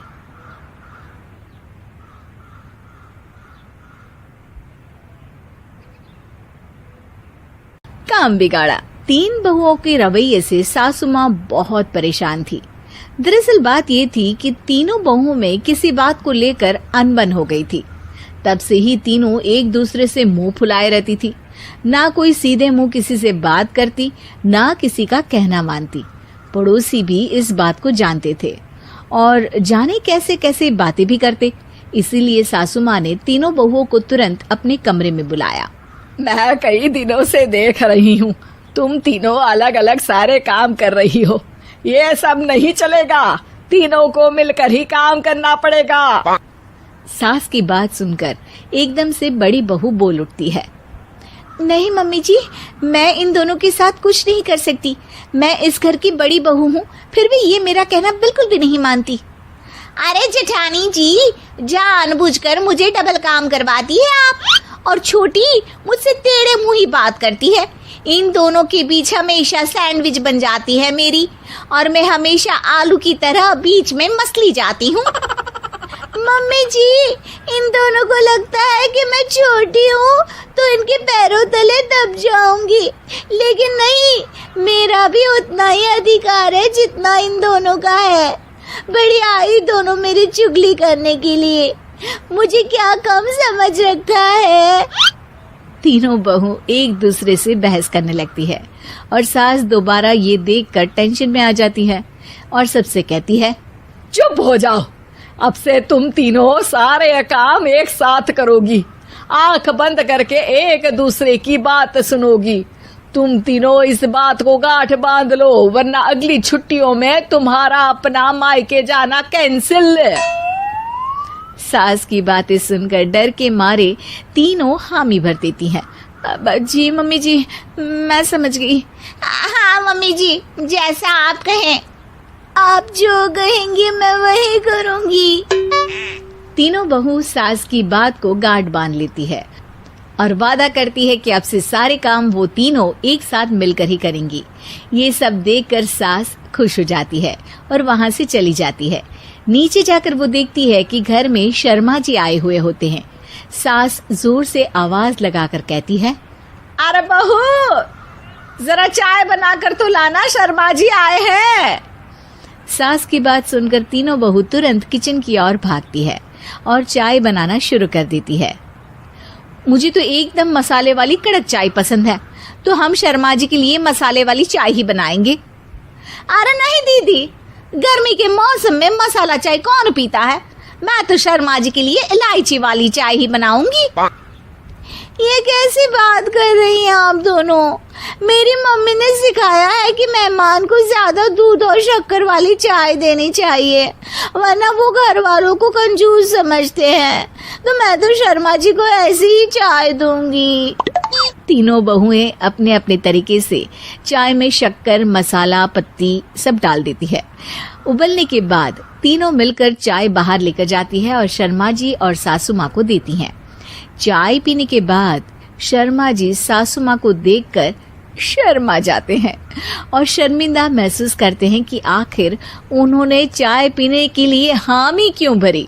सासू माँ भी चाय पीना शुरू करती है और कहती हैं, अरे बहू, ये कैसी चाय बनाई है? चाय है या मीठे दूध की बासुंदी? हाँ, चाय अच्छी नहीं लगी क्या? कोई बात नहीं, हम पराठा बनाकर लाते हैं। चलो चलो अंदर। हाँ चलो। हाँ, आती हूँ मैं भी। नहीं, मेरा पेट चाय नहीं चौपट कर दिया, वही काफी है। पराठे से पोपट नहीं करवाना, मैं तो चलता हूँ। शर्मा जी चुपचाप पतली गली से निकल जाते हैं। अगले दिन सास बहुओं से कहती है, अरे बहू, जाओ जाके ऊपर के गेस्ट हाउस की सफाई कर दो। कल हमारे यहाँ मेरे दूर के रिश्तेदार आने वाले हैं, तो पूरे कमरे को चमका देना, समझी? तीनों बहू सास की बात को मानकर ऊपर सफाई करने चली जाती हैं और तीनों कमरे की सफाई चालू कर देती है। बड़ी बहू मकड़ी के जाले साफ करती है, तो बीच वाली झाड़ू लगाना और छोटी वाली सर्फ डालकर जमीन धोना शुरू कर देती है। अरे दीदी, जिठानी जी, अभी मैंने पूरी फर्श धोई और आप फिर से धूल नीचे गिरा रही हैं। और मछली जिठानी जी, आप बिना झाड़ू की धूल यहाँ छटक रही हैं। अरे तीनों को साफ करना है, एक साथ सफाई करते हैं ना। अरे वही तो, हम साथ साथ हैं, घर साफ साफ है। तीनों बहू ऐसे ही काम में उलझ जाती है और 2 घंटे तक एक ही कमरे की सफाई करती रहती है। बहुत देर से अपनी बहुओं को ना देखने के कारण सास ऊपर कमरे में उन्हें देखने जाती है, लेकिन कमरे में घुसती ही वो गीली फर्श पर फिसलने के कारण नीचे गिर जाती है। ओरी मोरी मैया, हड्डी मरोड़ के रख दी। आए, मेरी तो कमर ही टूट गई रे। तीनों बहुएं सास को उठाती हैं और बिस्तर पर सुला देती है। अरे मेरे हाथ पैर दर्द कर रहे हैं, दबा दो, आराम मिलेगा। हाँ जी माँ जी। अरे जी माँ जी, जी माँ जी। और तीनों बहुएं एक साथ सास के हाथ को दबाना शुरू कर देती हैं। माँ की तो चीख ही निकल जाती है और नतीजा ये होता है कि सास के बचे हुए शरीर में भी दर्द उठ जाता है। हाय राम, ये क्या कर दिया तुम तीनों ने। अरे मेरी तो किस्मत ही फूटी है कि तुम जैसी बहुएं मुझे मिली। हे भगवान, पूरे शरीर में दर्द बढ़ गया है। अब तो पता नहीं कि चल भी पाऊंगी या नहीं। माफ करो, मुझे गलती हो गई मुझसे कि तुम तीनों को एक साथ काम करने के लिए बोला। सोचा था तीनों मिलके अच्छे से काम करेगी, लेकिन बड़े बुजुर्ग सही कहते थे कि 3 तिगाड़ा काम बिगाड़ा। तुम लोगों ने ये बात ना आज साबित करके दिखा दी। तुम तीनों को तो समझाना यानी मानो भैंस के आगे बीन बजाना है। तुम्हें अकेले अकेले काम करना है ना, तो अब से तुम अकेले ही अपना अपना काम करो। तीनों बहुएं वहां से जाने लगती है। अरे कहाँ जा रही हो? आप ही ने तो कहा कि अपना अपना काम करो, तो मुझे मुल्तानी मिट्टी लगानी है। अरे मुझे भी तो नेल पॉलिश लगानी है। मुझे ना मेहंदी लगानी है। सास अपना सर पीट लेती है और कहती है, अरे मुझे भी लगाना है कुछ। क्या माँ जी? क्या माँ जी? क्या माँ जी? तुम्हारे घर वालों को फोन तुम्हारी हरकतें बताने के लिए।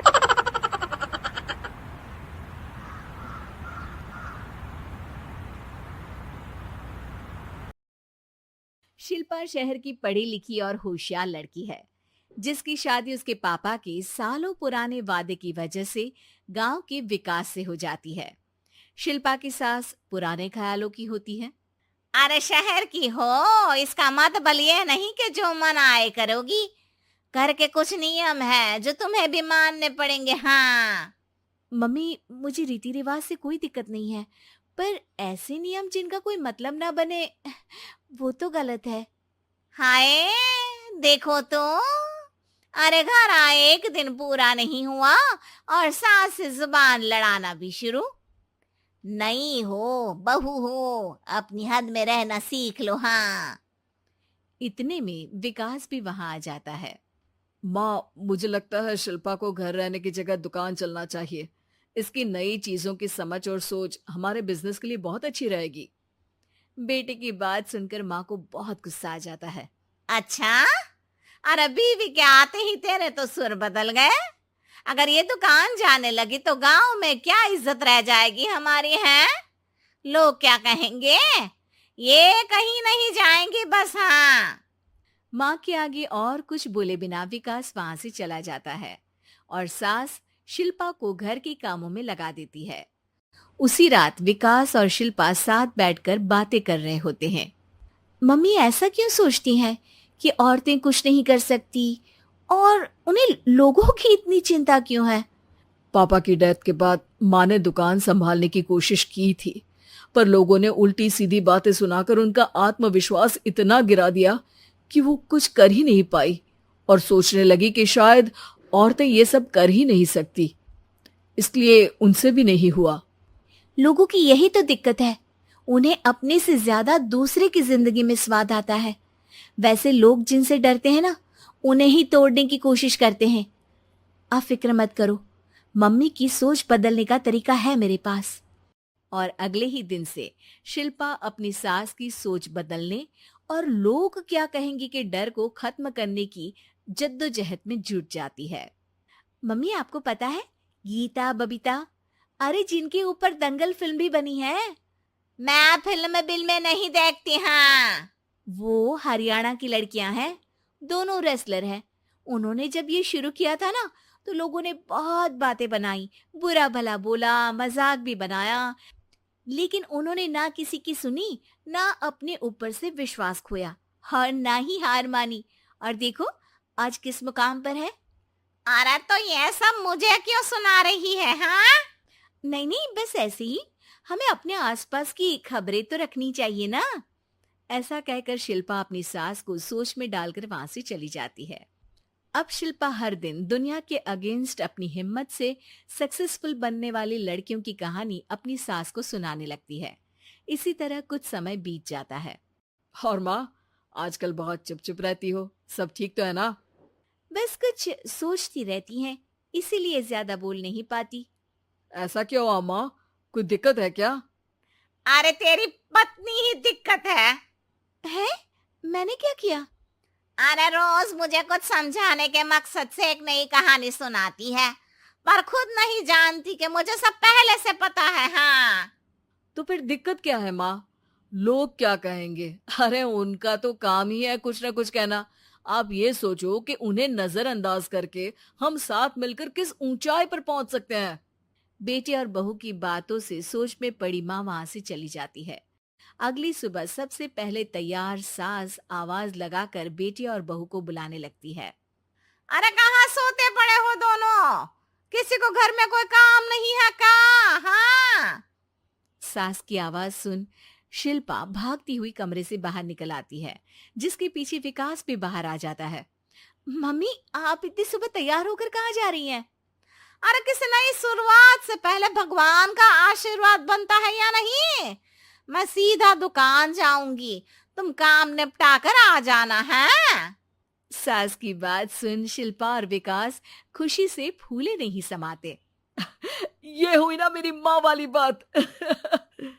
पूरा परिवार मिलकर दुकान पर काम करने लगता है, जिसमें विकास और उसकी माँ दुकान संभालते हैं तो शिल्पा काम को ऑनलाइन डाल शहर और इंटरनेट का काम संभालने लगती है, जिसे देख गांव में लोगों के बीच गॉसिप शुरू होते देर नहीं लगती।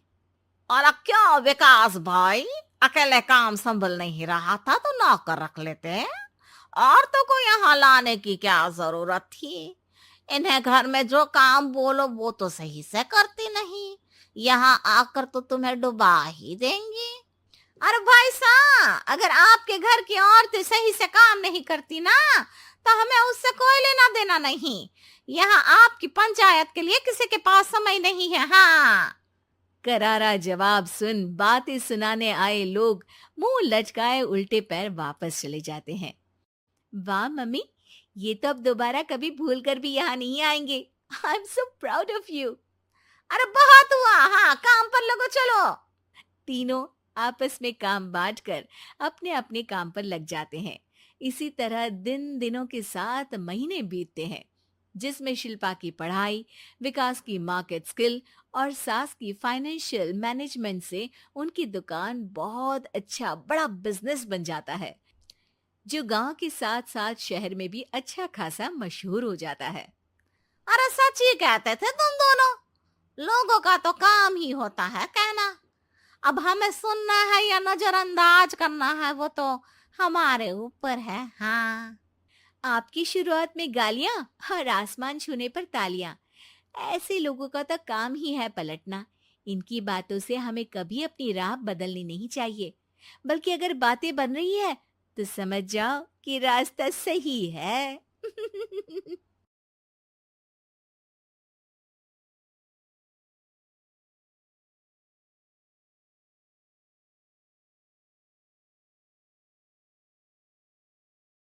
बेटा रूपा और शेखर सरिता विहार में रहते हैं। वो अपनी जिंदगी में बेहद खुश होते हैं। दोनों का शौर्य नाम का एक बेटा भी होता है, जिस पर दोनों ही अपनी जान छिड़कते हैं। शेखर, अब तो आप शौर्य को अपनी गोद से नीचे उतार दीजिए, उसके सोने का टाइम हो रहा है। नहीं रूपा, इसे मेरे पास ही रहने दो प्लीज। मैं थोड़ी देर में इसे बिस्तर में सुला दूंगा। लेकिन कल सुबह आपकी ऑफिस में मीटिंग भी तो है ना, और इसके लिए आपको कल जल्दी भी तो निकलना होगा। जाइए, आप भी जाकर सो जाइए। क्या यार, अभी तो मेरी गोद में आया था मेरा बेटा और तुम उसे लेकर जा रही हो। बाद में कर लेना अपने बेटे से प्यार, अभी जाकर सो जाइए। रूपा शेखर से शौर्य को ले रही होती है कि तभी शौर्य रोने लगता है। शौर्य को रोता देखकर रूपा उसे फिर से शेखर को थमा देती है। आपका बेटा ना एक नंबर का नौटंकी है, बिल्कुल आप पर गया है वो। साफ बोलो ना, तुम्हें जलन होती है हम दोनों बाप बेटे का प्यार देखकर। पहले बड़ा तो होने दो तुम शौर्य को, फिर देखना वो सबसे ज्यादा मुझे ही प्यार करेगा। देखते हैं। ऐसे ही दिन बीतते चले जाते हैं और एक दिन कैंसर की बीमारी के चलते रूपा की मौत हो जाती है।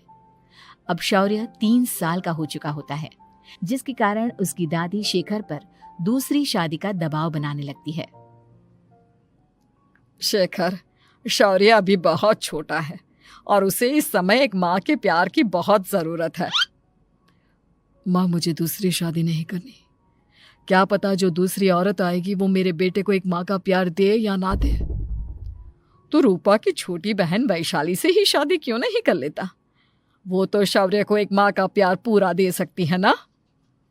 मैंने कहा ना माँ, मुझे दूसरी शादी नहीं करनी, और अपनी ही पत्नी की बहन से तो हरगिज नहीं। ऊपर से अगर रूपा देख रही होगी तो वो क्या सोचेगी? अपने लिए ना सही, लेकिन तुझे शौर्य के लिए तो शादी करनी ही पड़ेगी ना बेटा। शेखर कुछ कहता उससे पहले ही अंजुमन उसे रूपा की कसम दे देती है, जिसके आगे मजबूर होकर शेखर शादी के लिए हामी भर देता है। देखो वैशाली, मैंने तुमसे शादी सिर्फ अपने बच्चे के लिए की है। मैं चाहता हूं कि तुम उसे एक माँ का भरपूर प्यार दो। शौर्य, आपके साथ साथ मेरा भी कुछ लगता है। अगर आप मुझसे शादी नहीं भी करते तब भी मेरा प्यार शौर्य के लिए कभी कम या ज्यादा नहीं होता। शादी के कुछ दिनों बाद ही शेखर की माँ की भी मौत हो जाती है। वैशाली शौर्य को एक माँ से भी बढ़कर प्यार देती है। शौर्य को लेकर वैशाली का यूं निस्वार्थ प्यार देखकर शेखर को भी उससे प्यार हो जाता है और कुछ सालों बाद शेखर और वैशाली का भी लड़का हो जाता है। लेकिन इसके बाद वैशाली का शौर्य को लेकर बर्ताव बदलने लगता है। वैशाली, मैं देख रहा हूँ तुम आजकल शौर्य का जरा भी ध्यान नहीं रख रही हो। मुझे पता नहीं था कि आदित्य के होने के बाद तुम इतना बदल जाओगी। आदित्य मेरा अपना सगा खून है और शौर्य दीदी का, फिर मैं दोनों में अंतर कैसे नहीं करूं? माँ भले ही दोनों की अलग अलग है, लेकिन पिता तो एक है ना। अगर मुझे पहले पता होता कि तुम इतनी जल्दी बदल जाओगी तो मैं कभी तुमसे शादी ही नहीं करता। हाँ तो किसने कहा था आपसे मुझसे शादी करने के लिए? मैं थोड़ी ना आई थी आपके पास, आपकी माँ ही आई थी मेरे घर आपका रिश्ता लेकर। वैशाली, मुझे तुमसे ऐसी उम्मीद नहीं थी। गुस्से में शेखर अपना पैर पटकता हुआ शौर्य को वहां से लेकर चला जाता है। पापा, मम्मा मुझसे प्यार क्यों नहीं करती? क्या मैं उनका सगा बेटा नहीं हूँ इसलिए मुझसे प्यार नहीं करती? मम्मा नहीं करती तो क्या हुआ बेटा, पापा तो करते हैं ना आपसे प्यार। कुछ दिनों के बाद, आज तुझे खाना पीना कुछ नहीं मिलेगा, चल चुपचाप से अपने रूम में जाकर सो जा। माँ, अब भाई को खाना क्यों नहीं दे रही हो? बेटा तू आराम से खाना खा, इस नालायक की चिंता मत कर। एक दिन खाना नहीं खाएगा तो मर नहीं जाएगा ये। अगर भैया नहीं खाएंगे तो मैं भी नहीं खाऊंगा। तू अपने भाई का भक्त क्यों बन रहा है? ये तेरा सौतेला भाई है, सगा नहीं जो तू लक्ष्मण बन रहा है।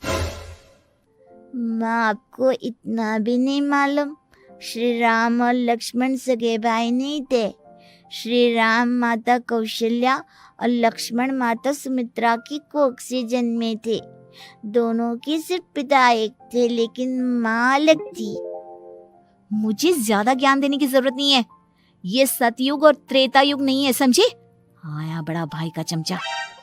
इतना कहकर वैशाली वहां से चली जाती है, जिसके कुछ टाइम बाद शेखर वहां आता है और आदित्य उसे सारी बात बताता है। मुझे माफ कर दो शौर्य, तुम्हारी माँ के जाने के बाद मुझे दूसरी शादी का फैसला करना ही नहीं चाहिए था। अगर मैं दूसरी शादी नहीं करता तो शायद आज तुम्हारी ये हालत ना होती। नहीं पापा, अगर आप शादी नहीं करते तो मुझे आदित्य जैसा छोटा भाई कभी नहीं मिलता। थैंक यू मुझे इतना अच्छा भाई देने के लिए।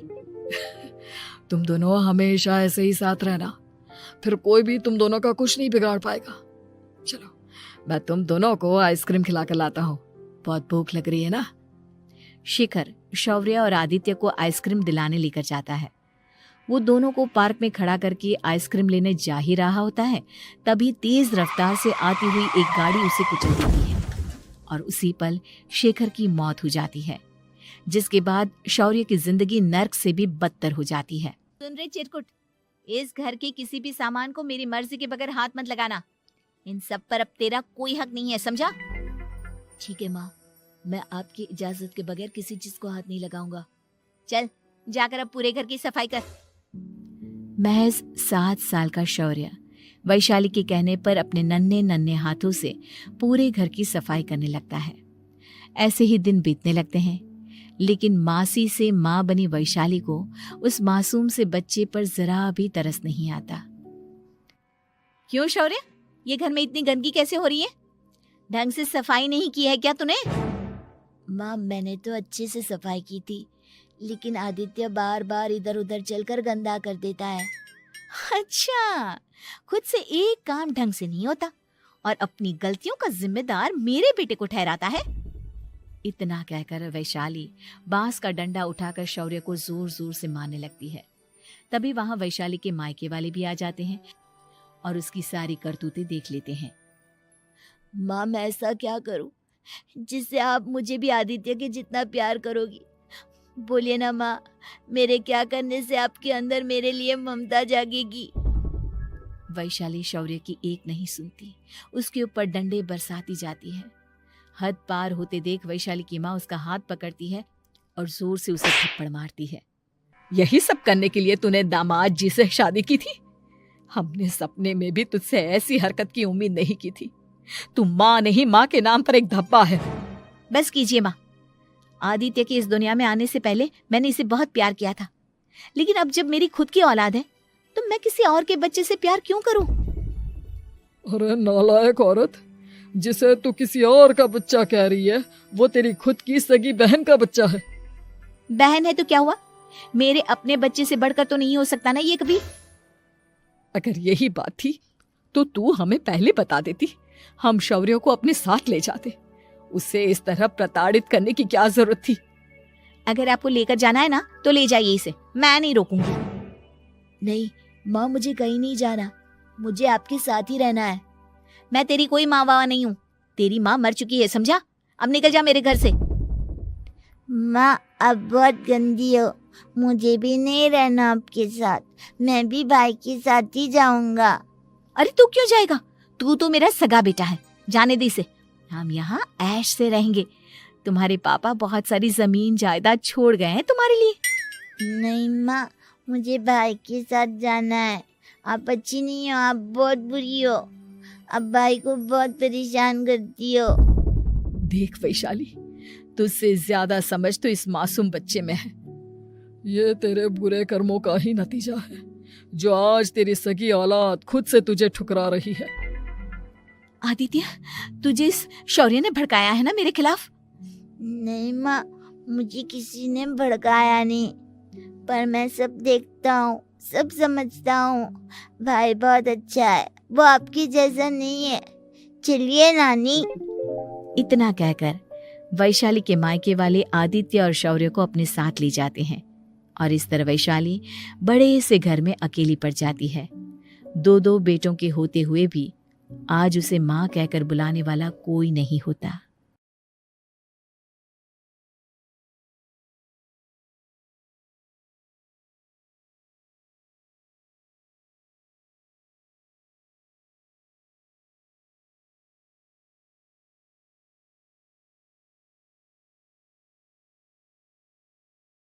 Fashion show. शहर की फैशन डिजाइनर रीतू की शादी गांव के जमींदार शेर सिंह से हो जाती है, लेकिन शहरी कामकाजी रीतू का गांव में मन नहीं लगता। क्या सासू माँ, ये गांव में तो कुछ नहीं है, मेरा दिल ही नहीं लगता यहाँ, क्या करूं मैं? अरे बेटा, जहाँ पति का कारोबार, बीवी तो वही अच्छी लगती है ना। अब हम लोग इतने पैसे वाले हैं कि गांव में मेरे बेटे लायक लड़की ही नहीं मिली। अरे माँ, मैं तो ये बोल रही हूँ कि क्या करूं जिससे मेरा थोड़ा दिल लगे। अरे बेटा, मैं भी शहर की थी, यहाँ आकर मैंने गांव में स्कूल खोल लिया। बच्चों को पढ़ाती थी तो मन लग जाता था। तू भी कुछ देख ले जिससे गांव की बहू बेटियों का भला हो जाए और तेरे जमींदार ससुर जी का नाम भी हो जाए। रीतू क्या करती, फैशन डिजाइनिंग वाले कपड़ों को गांव की औरतों पर कैसे ट्राई करती। लेकिन एक दिन, अरे क्या बात है डार्लिंग, बड़ी जल्दी उठ गई, और ये हाथ में फेविकॉल और कागज कहाँ जा रही हो? मैंने सोच लिया है कि मैं अपना फैशन बुटीक खोलूंगी, गांव की औरतों को सजा धजा कर फैशन शो करूंगी और यहाँ की औरतों को भी शहर के फैशन से वाकिफ करवाऊंगी। फैशन और यहाँ की औरतें, अरे इन लोगों को तो बस चूल्हा चौका आता है। खाली समय में एक दूसरे के सर से जुएं निकालती हैं या फिर अचार पापड़ बनाती है। इन लोगों के बस की नहीं है फैशन को समझना। लेकिन रीतू मानती नहीं। वो पूरे गांव में पोस्टर चिपका देती है कि किसी को भी नए डिजाइन के कपड़े पहनने का शौक है तो जल्दी जमींदार की बहू से मिले। लेकिन रीतू की दुकान में 2 दिनों तक तो कोई आता ही नहीं। पर एक दिन, अरे कमला, क्या हुआ, क्या देख रही हो? ये पुतला देख रहा है दीदी। क्या दिख रहा है इसमें ऐसा? अब देखो तो दीदी, ये पुतला मेरे जैसा ही है ना, पतला दुबला लंबा, बस मैं काली और ये गोरा। तू ये बता, इस पुतले के कपड़े तुझे कैसे लग रहे हैं? अरे कपड़े तो बहुत ही सुंदर है दीदी, लेकिन तू ना बस कल इसी समय आ जाना और अपने जैसी 2-3 और को भी ले आना। अगले दिन कमला 2 लड़कियों को लेकर आ जाती है। रितु उन लोगों को अपने हाथ के सिले कपड़े पहनाती है और घर भेज देती है। उन लोगों को गांव की दूसरी औरतें भी देखती हैं और फिर क्या, अगले दिन रितु जब दुकान खोलती है तो सामने बहुत सी औरतें उसके बनाए डिजाइनर कपड़े पहनने को तैयार खड़ी होती हैं। तुम लोगों को कपड़े के साथ ही हल्के मेकअप और स्किन केयर की भी क्लास देनी पड़ेगी। रितु गांव की औरतों को फैशन का ज्ञान देने में लग जाती है। एक दिन रितु का पति कहता है, अरे रितु, तुम्हारी फोटो पेपर में आई है। क्यों भाई, ऐसा क्या कर दिया मैंने? क्या लिखा है? अरे लिखा है गांव में होगा अब फैशन वीक। अरे हाँ, कल ना कोई फोन आया था मीडिया वालों का, तो मैंने भी बोल दिया कि फैशन शो तो अब गांव में होगा। लग रहा है उसी की खबर बना दी है। तभी रितु को एक फोन आता है। हेलो, कौन बोल रहा है? जी मैं काम्या बात कर रही हूँ लुक में फैशन वीक से। हम लोगों ने आपका काम देखा। हम शहर वर्सेस गांव का फैशन थीम में एक फैशन शो आपके गांव में करना चाहते हैं। अरे वाह, ये तो बहुत ही अच्छी बात है। मैं अपनी मॉडल्स के साथ शो में हिस्सा ज़रूर लूँगी। बस अब क्या था, वो दिन भी आ जाता है जब रितु की गांव की गोरी शहर की छोरी के साथ स्टेज शो में हिस्सा लेती हैं। शो के बाद, अरे आपकी वो जो कलेक्शन है ना, मैं उसकी पूरी सीरीज खरीदना चाहती हूँ। सच में आपने वो कपड़े डिजाइन करे जो आज के लोग आसानी से घर और बाजार में पहन सकते हैं। और बजट में भी है। हम भारतीयों के लिए तो ये डिजाइन बेस्ट है जी। वैसे आपने क्या सोचकर ये कपड़े बनाए और आप इसे कितना आगे और लेकर जाना चाहती हैं? औरतें और फैशन एक दूसरे के पर्यायवाची है। तो ये किसने कहा कि गांव की औरतों को डिजाइनर कपड़े पहनने का हक नहीं? मेरा मानना है कि शौक सभी औरतों में होता है। ज़रूरत है तो बस उसे जगाने की, उनके हिसाब और बजट के कपड़ों की, जो मैंने बनाए और सबको पसंद भी आए। अब रितु का गांव हर जगह प्रसिद्ध है, ना सिर्फ रितु के लिए बल्कि वहां की औरतों की फैशन के लिए भी।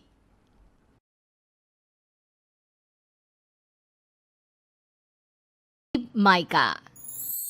मोहिनी के 3 बेटे थे। पति खूब अच्छा कमाता और बड़े घर के ऐश सब था मोहिनी के जीवन में। लेकिन एक चीज जो नहीं थी वो थी सुकून। मेरी बहन और मेरा भाई दोनों गरीब, लेकिन मैं मेरे पास तो नोट की बरसात है। तभी मोहिनी की बहन वीना उसके दरवाजे आ जाती है। अरे मोहिनी, कैसी है? मेरे घर में ना सिलेंडर खत्म हो गया है। तेरे पास तो इतने पैसे हैं, भरवा देना मेरा सिलेंडर। पैसे जैसे ही आ जाएंगे मैं दे दूंगी। तभी मोहिनी का पति राकेश आ जाता है। क्या है वीना, ये अपने घर की परेशानी हम लोगों के घर ना गाया करो। तुम्हारी बहन को तुम लोगों पर तरस आ जाता है और वो पैसे देने लग जाती है। मुझे ये बिल्कुल पसंद नहीं है। ओ जीजा जी, नहीं, मैं तो वो बस अच्छा मैं चलती हूँ। वीना वहां से चली जाती है। उसके जाने के बाद, अच्छा किया जो आपने सुना दिया। अरे न जाने क्या सोचकर मेरे घर आ जाती है कि जैसे यहाँ तो भंडारा भरा है। अरे कितना तो दे दिया। अच्छा जी, जरा 1000 तो देना। वो बिन्नी दीदी है ना, उनके घर जा रही हूँ। उनका पोता हुआ है तो मुंह दिखाई दे दूंगी। हाँ, उन लोगों के आगे तो शो ऑफ किया करो। वो खुद को बड़ा अमीर शो करते हैं ना, दिखा दे कि तू भी किसी से कम नहीं है। हाँ जी, इसी के लिए तो जा रही हूँ। मोहिनी तैयार होकर अपनी बुआ की बेटी के घर जाती है, जहाँ उसके पोते का कार्यक्रम चल रहा होता है। वहाँ वीना भी आई होती है। अरे वीना, क्या जरूरत थी यहाँ आने की? तेरे घर पर गैस नहीं है तो वो भरा लेती। क्या करूं मोहिनी, बुआ को बुरा लग जाता नहीं जाती तो। वैसे मेरे पास एक जोड़ा बच्चे का कपड़ा रखा था, वही अपनी चांदी के पायल के साथ देने जा रही हूँ। घर पर गैस थी नहीं, सोचा परिवार यहीं खाना खा लेगा, बाकी सुबह का सुबह देखा जाएगा। मोहिनी को बहन पर दया आ जाती है। वो पर्स से 1000 रुपए निकाल कर दे देती है। ले वीना, लेकिन पैसे वापस कर देना, तेरे जीजाजी हिसाब लेते हैं। मोहिनी भी क्या करती, गरीबी में बहन का सहारा ही उसके जीवन जीने का आधार था। फिर एक रोज सुनिए, भाई के घर बेटी हुई है, मुझे माँ के पास जाना होगा। अरे उस घर में ना कूलर है ना एसी, कैसे रहोगी तुम? हाँ, वही सोच रही हूँ कि अकेली जाऊं, बच्चों को साथ ना ले जाऊं। चले जाओ, लेकिन ये जो तुम अपने गरीब परिवार से मिलने चली जाती हो ना, मुझे बिल्कुल अच्छा नहीं लगता। पता नहीं मैं भी कैसे मैनेज करती हूँ, लेकिन क्या करूँ। मोहिनी भाई भाभी के घर आती है। मोहिनी, कैसे आना हुआ? तू यहाँ हम लोगों के घर रह लेगी या फिर किसी होटल में रहेगी? क्या हो गया है माँ? मोहिनी को क्यों ऐसे बोल रहे हैं आप? अरे तू नहीं जानती अपनी ननद को, पैसे वाली है ना, तो ऐड कुछ ज्यादा ही है। मोहिनी को माँ की बात का बुरा नहीं लगता है, क्योंकि उसे पता ही नहीं चलता कि माँ उसे जली कटी सुना रही है। वो भाभी की बच्ची के साथ लेन देन करती है और वहाँ से चली जाती है। उसके जाने के बाद, माँ, क्यों आप मोहिनी को इतनी सारी बातें सुनाती हो? भाई का बेटा बोल पड़ता है। माँ, क्योंकि दादी जानती है कि बुआ के अंदर घमंड है। सही बोल रहा है मोहन। बहू भले तुझे ना दिखता हो, लेकिन मुझे और मोहन को दिखता है कि वो कितनी घमंडी है। मोहिनी मायके आती है, जहाँ गरीबी के कारण चीजें कम होती हैं। इस मोहन के बच्चे को काम पर लगा दो ना, किसी दुकान या किसी होटल में। बर्तन बर्तन धो लिया करेगा, कम से कम 4 पैसे और आएंगे घर में। देख मोहिनी, माना तेरे पास पैसा है, लेकिन तेरे भाई के दिन इतने भी बुरे नहीं चल रहे कि वो अपने बच्चे की पढ़ाई रुकवाकर उससे बर्तन धुलवाए। मोहन माँ की ओर देखता है, जैसे आंखों से बोल रहा हो, देख लिया बुआ का हाल।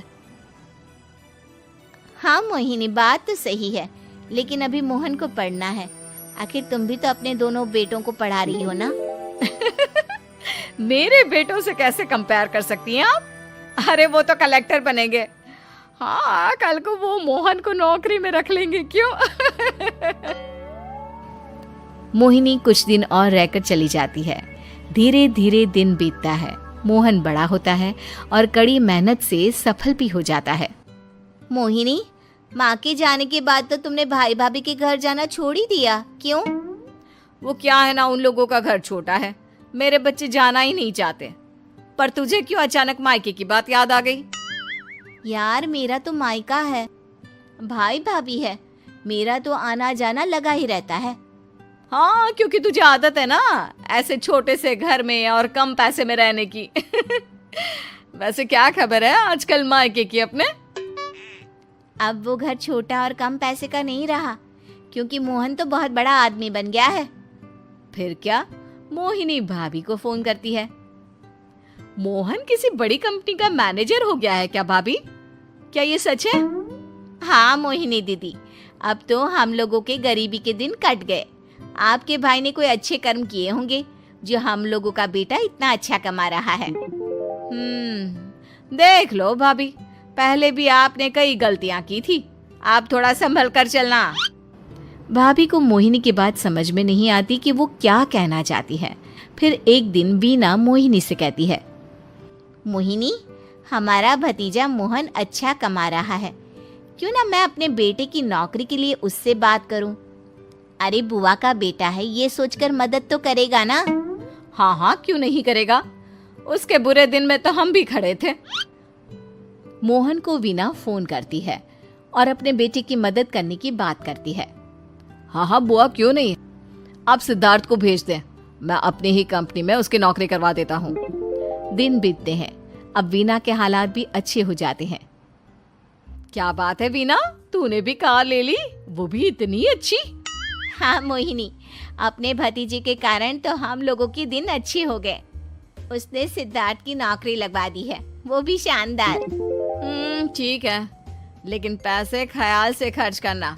वो क्या है ना, पैसे आने आसान है लेकिन संभालने मुश्किल। मोहिनी घर पर अपने पति से बात करती है।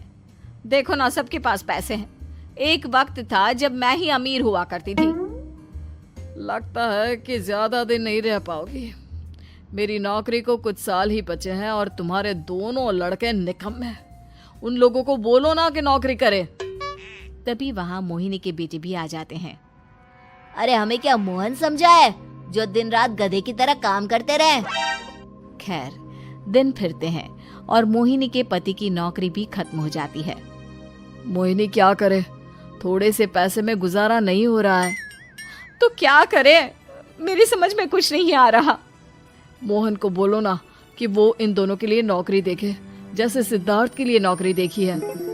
मोहिनी क्या कहती, उसे अपने वो दिन याद आ जाते हैं जब उसने भाभी से मोहन को नौकर बनने की सलाह दी थी। क्या हो गया, क्या सोच रही हो मोहिनी? यही कि वक्त कभी भी किसी का भी पलट सकता है। ऊपर वाले से डर कर रहना चाहिए।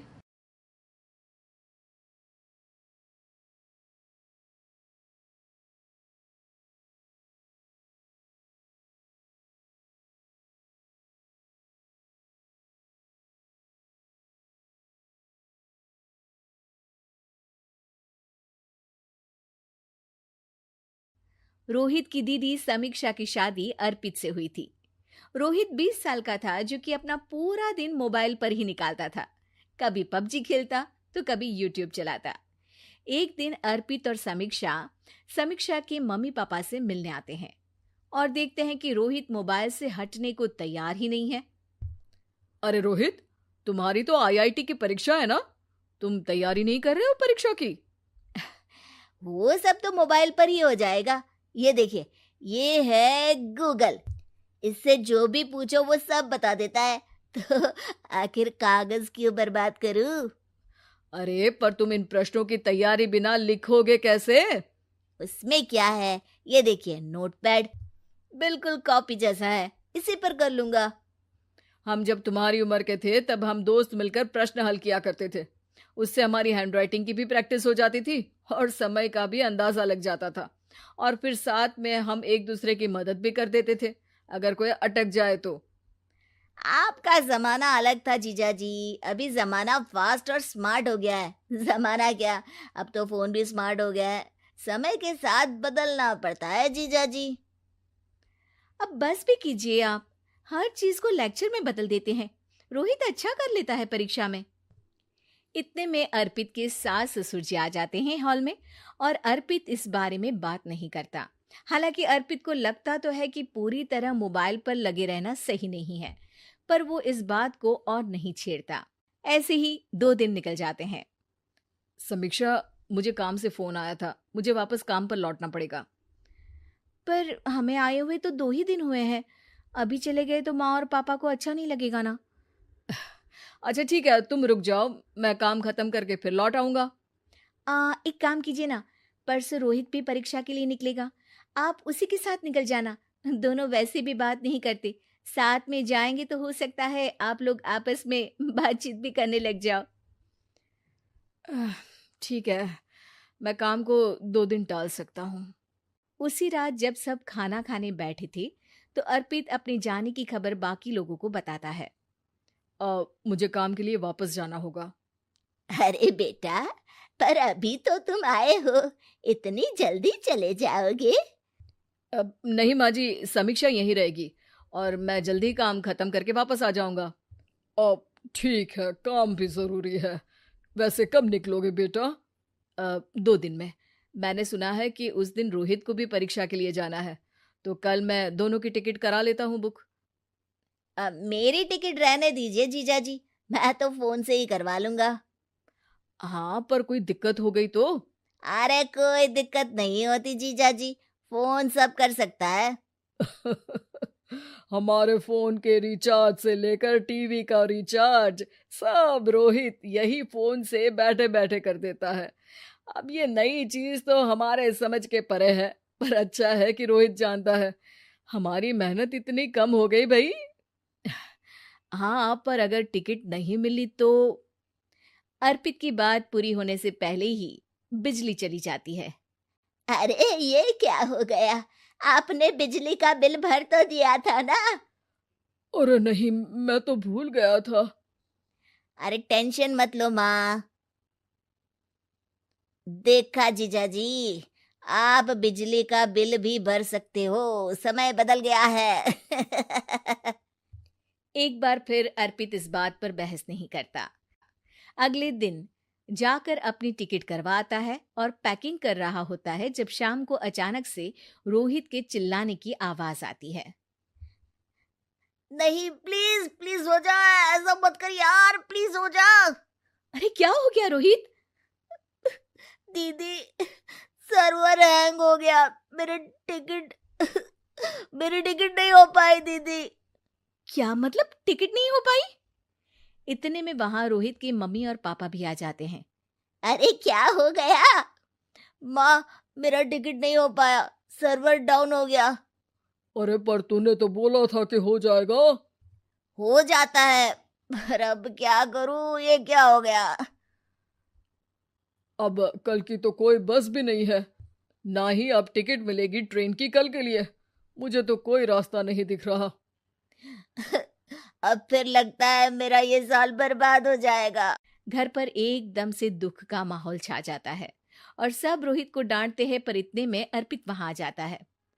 आप सब रोहित को क्यों डांट रहे हैं? आपने ही तो उसे बढ़ावा दिया था ना।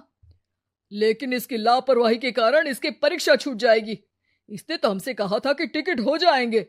हे भगवान, अब क्या होगा? चिंता करने की कोई बात नहीं है, मैंने एक एक्स्ट्रा टिकट करवा ली थी।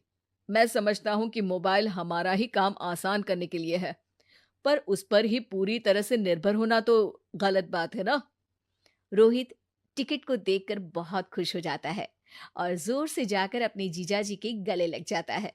सॉरी जीजाजी, मुझे आपकी बात ध्यान से सुननी चाहिए थी, पर थैंक यू सो मच। हाँ बेटा, तुमने तो इसका भविष्य बचा लिया। शिक्षा, दूसरों से मदद मांगना गलत नहीं, पर दूसरों पर निर्भर हो जाना गलत है।